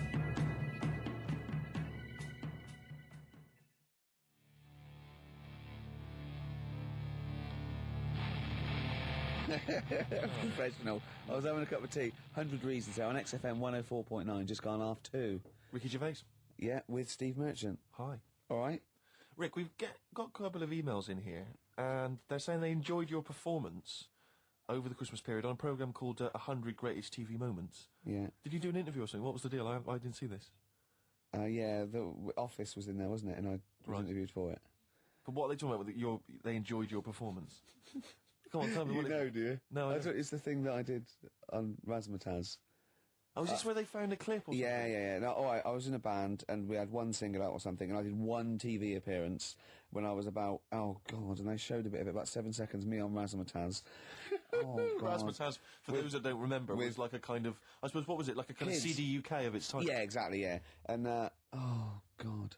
And it was of the time, sort of new romantic. And they showed a clip of this? I looked about 10 and about 5 stone with hair and makeup and girly clothes. My sister actually said I looked like Posh Spice. Brilliant. Which is, there's a funny story about that, right? Because we were rushed and we had to do this thing, and we were, oh God, and we were meant to take a flight to Newcastle. And where were you travelling from? London? Yeah, but we got there and we didn't have tickets, we were told to be there, but the A&R man overslept. Right, for the record company, overslept, and it was terrible, and we were fretting, and eventually it was too late to get the plane. We missed the plane. We had to get a train, and it was really kind of fine. They were back and forth. They're going, yeah, if they come now, we can still do it. We're going to miss it, and this was like a big promotional thing. And we got there, and they went, oh, God, right? And I had this sort of like jumpsuit I was wearing that I'd cut off, put that on backwards. A jumpsuit? Yeah, Brilliant. I know. Is this what was bad. on the clip? Yeah. I had that on back to front, and there was no time, and I think I even mimed wrong at one point, and it was awful. But the funny story is this, that when we were there, we didn't have our tickets. This was at the airport? We bumped into Bucks Fizz. the guys and girls from Bucks Fizz and their manager, so there's like 5 of them, right? And there's 2 of us, and they had 5 tickets. And Bucks Fizz tried to smuggle us through. And so they went through the things, right? And they went, tickets please. And he just waved 5 tickets that he had, like that, goes, this is us, right? And they went, well, can I have a look at them? And they went, there's only 5 here. And they just looked at us and went, sorry lads, we tried. We were nearly smuggled through.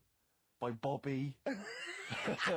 Carol. They couldn't even with their powers. They were at the height of their powers. That was like make-believe time. They'd already done making your mind up. I thought if anyone can get us through customs check, it was the Fizz.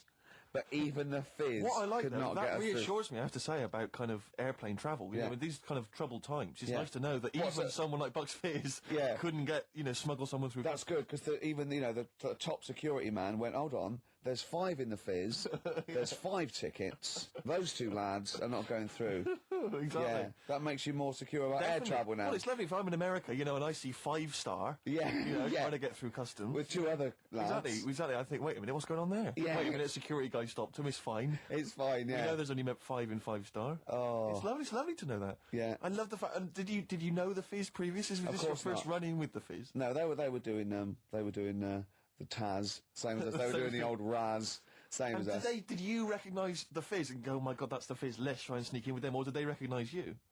How did it work?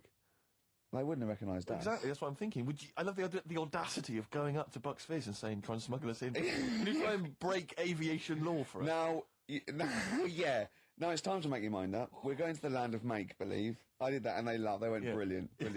We'll get you through, lads. Yeah. Just stay tight. I was actually on top of Bobby's shoulders in a long coat. Lovely. Yeah, but Bill... Well, seriously, though, I don't understand what their plan was. Like, they would have gone, yep, through. It's the Fizz, let them through. Yeah. Yeah. Don't bother checking the... It's like, we're not even answering, we couldn't even get to Newcastle.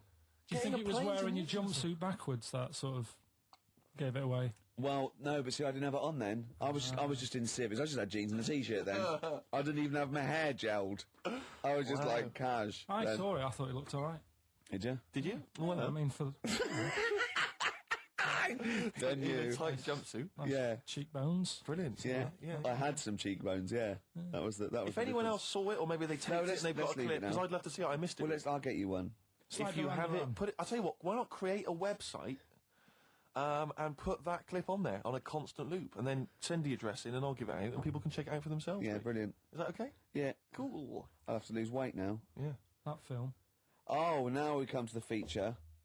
We're carrying this over 2002 because it was such a great success. Everyone's talking about it. Do you remember I stopped my film reviews because I'm only doing films I like, and I've done all the films I like. That's where other film reviewers fail. Sure. Because they review substandard films. Exactly. My average is still 9.5 out of 10. Yeah. And no one's beaten that. Not Barry Norman, not Jonathan Ross. No one's got an average of 9.5 out of 10 for the films they reviewed. So I'm keeping it there. I don't want to drop my standards. However, that film sounds good. This is where I pick a classic track from a film that I might not have seen, right? But I like the song. I might go and see the film. This is Almost Famous. The film was Almost Famous. I Not a haven't great seen film. it. I haven't seen it, right? But a song. Now, don't panic. Listen without prejudice. This is Elton John, but it's when he was good, okay? When he was a bright, funky, young Brit glam star. Wonderful song, wonderful tune, wonderful lyrics. It's Tiny Dancer.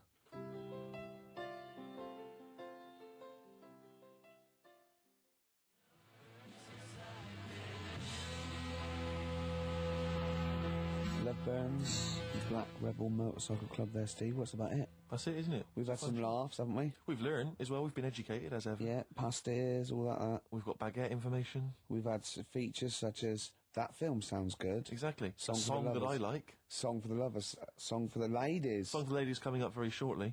Rick, I was lucky enough this week to go to a exclusive press preview of Britney Spears' forthcoming movie, Crisscross, or Crossroads. Crossroads, I think it's called. Yeah. It's not related to the popular TV show. Right. Rick, I'm assuming you'd love me to do a little review of it now. I can't, because it's No, I embargoed until March. I can only talk about it in March. No, I otherwise wouldn't, the no. press people will go crazy. No, I don't. I wouldn't want you to. Well, no, I imagine you want to know all about Crossroads. Not really. Because I cannot tell you anything. Well, don't then. I mean, just. Well, you can ask me questions, you can pump me for information, I cannot tell you anything about it until March. I would pump you for no reason ever. No, but Rick, Certainly not for information. Carl, doesn't matter what you ask me about Britney Spears' Crossroads, I cannot tell you anything about it. Right. Okay? Okay. But seriously, if you want to know the plot or what I think of it, I cannot discuss it.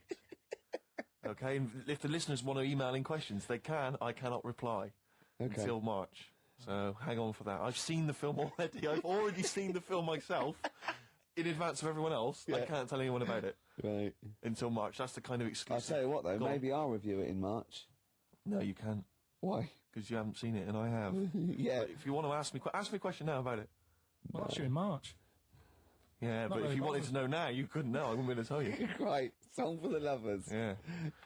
Ladies, Anyway, sorry. Song for the Ladies this week. I was lucky enough to get given as a Christmas gift the Rolling Stones complete singles collection. Good And present. Good well, present. it's an absolute joy. And I'd forgotten how brilliant Wild Horses Oh, great is track. from the Stones, so I thought I'd play that this week for the ladies. Let's leave them with that. Jagger and Richards at their best. Beautiful. Watts is in on it. If I know Wattsy. I mean, Wyman was still there those days. See you next time. Bye.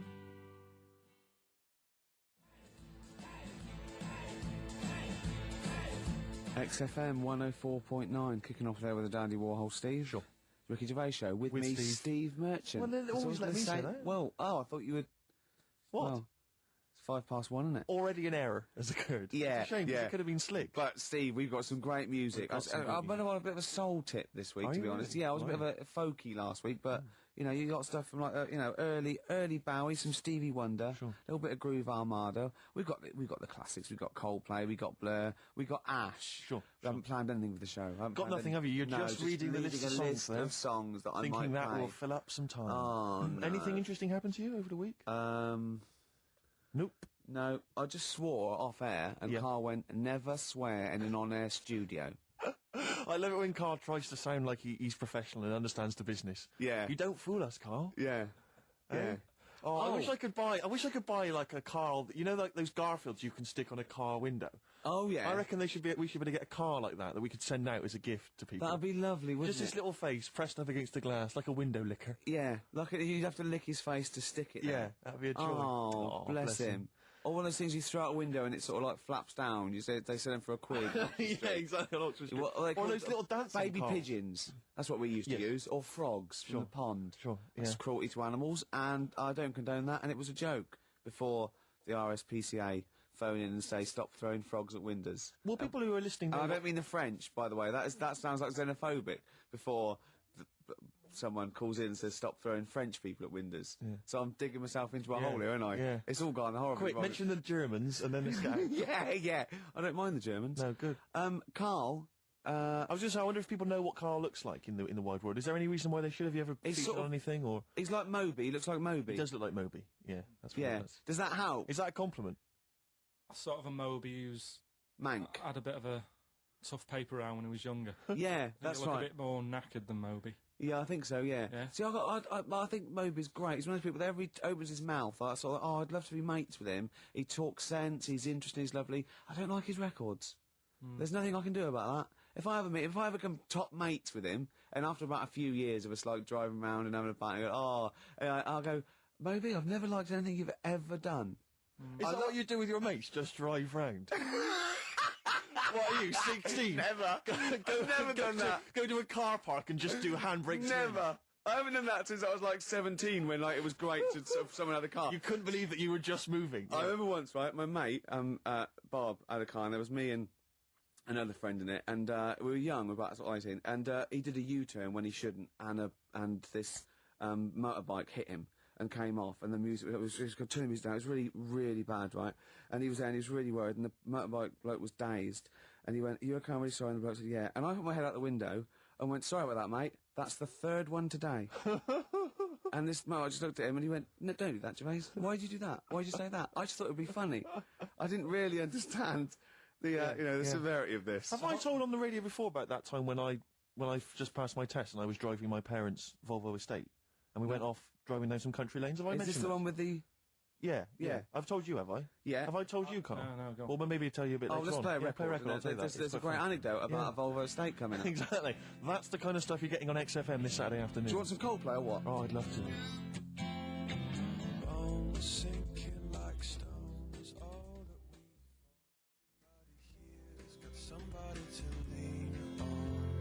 Coldplay. Don't panic. That's the title of the song as well as what I was saying. In fact, I was just saying the title of the song, if I'm being honest, making it sound like it was Conversation, XFM 104.9. It's the Ricky Gervais Show with Steve Merchant. Thanks. You were going to tell us a little story about Just a Volvo passed my estate. test. Yeah. My parents had a big Volvo estate, and there's quite a big car to don't show drive. off. My parents didn't have a car. But I know you don't drive cars, Rick, but it's got a big car to drive if you've just passed your test. It's safe though, isn't it? It is very safe, that was the thing. Yeah. And I come from the West Country, obviously. There's quite a lot of windy lanes around there. You're joking, do you? They have cars there. Oh, here it comes. Blimey, Carl. Learnt on a tractor, automatic it was. Do you want me to tell it or not? Oh! Don't go about the accent! Oh no, I'm not words. Oh, go on. Oh. Go on. So I went to this party. You have a go at him being from the north. Not when he's telling an anecdote. He's never told an anecdote. Oh, yeah, fair point. Yeah, go on. So I went to a party, and I was quite excited because I had the car, I had the motor, and there was a chick heading down to the party that I was like, I had my eye on. And I thought, now I've got a car, and going to the party, it's going to be amazing, right? And various friends had said, like, can we get a lift? I thought, yeah, groovy. Yeah, I'll pick up the chick as well, who's a friend of a friend. Yeah. So cruising down to the party in the motor, the Volvo estate, and there's nothing sexier than that. Slipping a little bit of Billy Joel on the stereo or whatever. Something classy. Exactly. And maybe it was Billy Ocean. I think maybe I was quite a Billy. Maybe it was get out of my dreams, get into my car. Ideally. Yeah. So I get to the party, and inevitably it was one of those house parties where the chick that I had my eye on, she kind of was chatting to other guys, and she wasn't really paying attention to me, and I was sort of... Trying hard to get, was she again? Same old story. Oh, they make me They laugh. know how to tease, don't they, the ladies? Laugh. Who are they kidding? So I'd follow her like a dog, you know, from room to room. Yeah. And watch her Quite while... literally, sometimes he was barking. Yeah. Go on. And while, you know, just watch her while she talked to other blokes. And then, obviously because I was driving, I wasn't drinking, so I was not really enjoying myself. And then somebody said, should we go and pick up Vera? And I thought, right, okay. And they went, Steve's got a car, let's all leap in there, we'll go pick up Vera. And this girl was like up for it as well, so I thought, brilliant, you know, I'll be back in the car with her, you know, away from all these lads. Yeah. One guy she had her eye on, he came as well, I was a little bit annoyed. Yeah.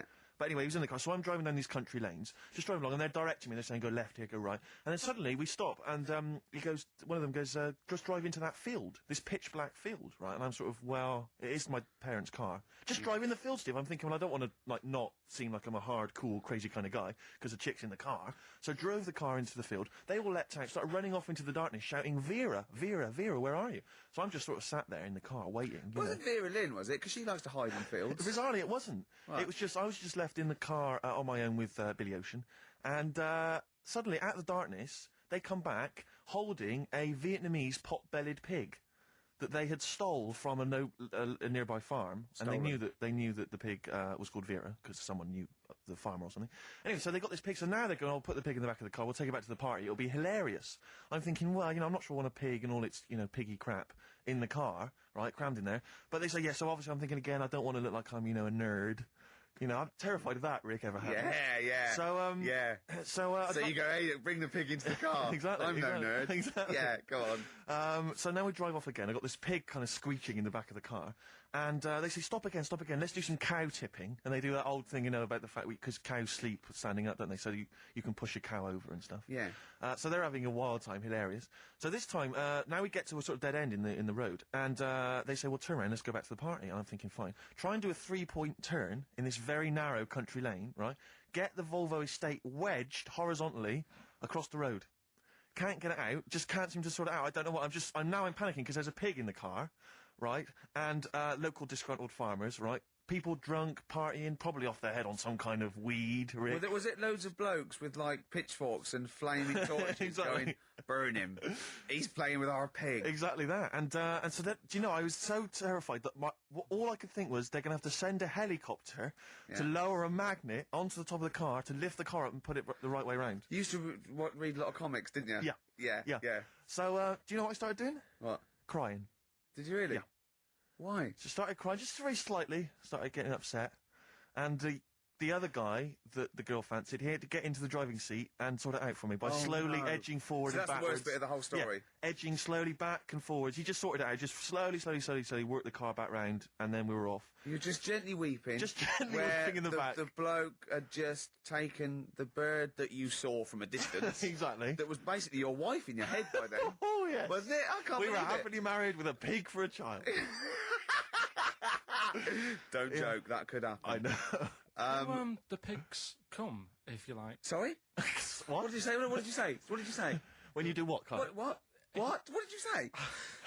No, what did you say? Because I don't want to have to go to the radio authority again. What did you say then?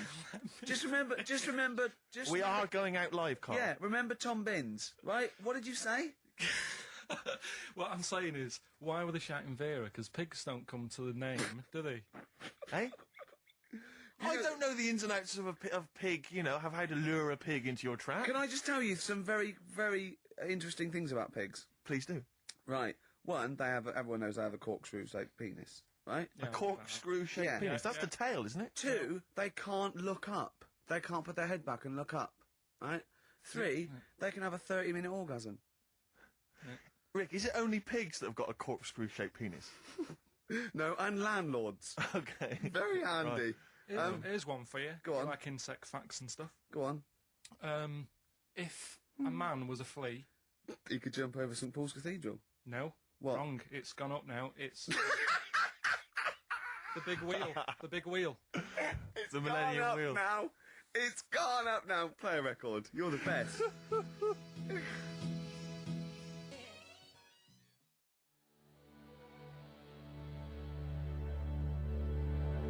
Ash, there's a star on XFM 104.9.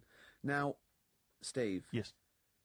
Carl text messaged me in the week, very excited, because he just watched a programme that proved me and you were stupid. Remember we sort of championed the anti-supernatural? Yes. Skeptical view. We're just absolutely skeptical about things like that. We're atheists. We don't believe in ghosts, anything like that, anything supernatural. We're followers of James Randi, a genius of our times. But Carl saw something that proved us wrong. I'd like Carl to tell you what this proof was, what he saw it on, and look at him. Go on then. It was on Wednesday night. Yeah. I was watching. You see, the problem is I didn't get the full story, so you could pick holes out of it. Sure. Unlike your usual investigations into the supernatural. Which are It was called, can I just say what the programme was called? Mr. Exorcist. Oh, brilliant. So Sounds like an academic work to me. Yes. The bit that I caught, I just flicked it over, sort of seeing what's on the telly, and I thought, oh, Exorcist, I've seen it, but there's nothing else, and I watched it, and then I realised it wasn't the same thing. Yeah. Oh, I'll have a bit of this. And there was an old woman and a daughter, and as far as I was aware, the bit I picked up on, they were saying, oh, you know, it's dreadful, and unless you've been through it, you know, you've had ghosts in your house and that, you really don't know what it's like. Yeah, sure. And the main thing that seemed to be getting them down was the fact that the budgie was getting stressed. The budgie was getting stressed? Because animals can sense the other side, can't they? Can they? Yeah. Okay. So, and how was that manifesting itself? You don't know. What was the budgie doing? I think it just wasn't happy. Right.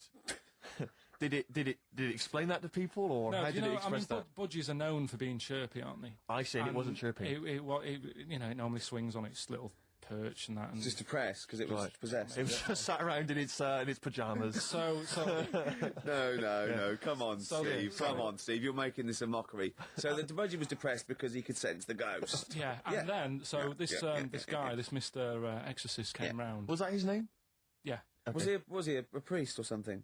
Yeah, he might have been. Yeah. Like I picked did he have like a black coat with a little white collar? That's usually the. He had his coat on, so you couldn't tell. No, sure. Okay. But so he came round and he sort of did his thing, and then. And was he trying to exorcise the budgie? No, the ghost. House. Right. So it wasn't that the budgie had a demon or anything. No. Okay. No, this wasn't a possession, was it? This was a straightforward. It wasn't a poltergeist or anything. It was just a. Well, a haunted house. Yeah, but that's the thing he was saying. He was saying you can have like your ghouls and that aren't that bad, that aren't going to cause you any problems. Yeah. But obviously the budgie, they've got weak hearts and that, haven't they? And sure. So he go on. So anyway, basically he sorted it out, did whatever he did, and the next shot you see is like the budgie making a noise and swinging it over the moon again, and the old woman was like happy because she couldn't believe it. Yeah. And the priest didn't come in and go, well, you should feed that bird. Give it a bit of millet. It was happy. It goes, right. No, see you later. No. It was a... So budgies are... my mum's got a budgie.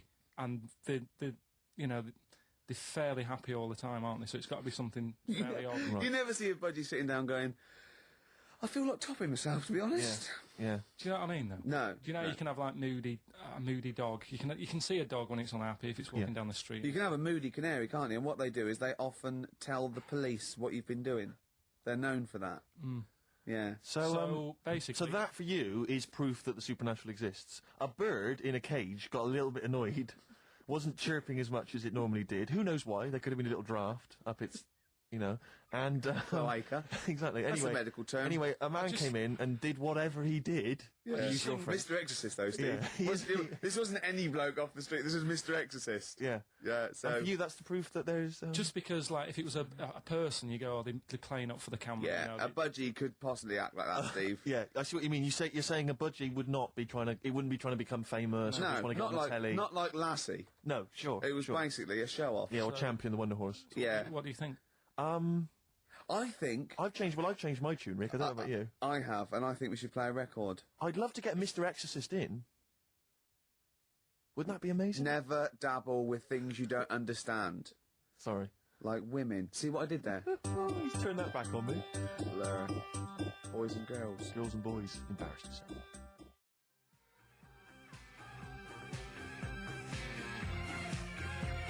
Blur.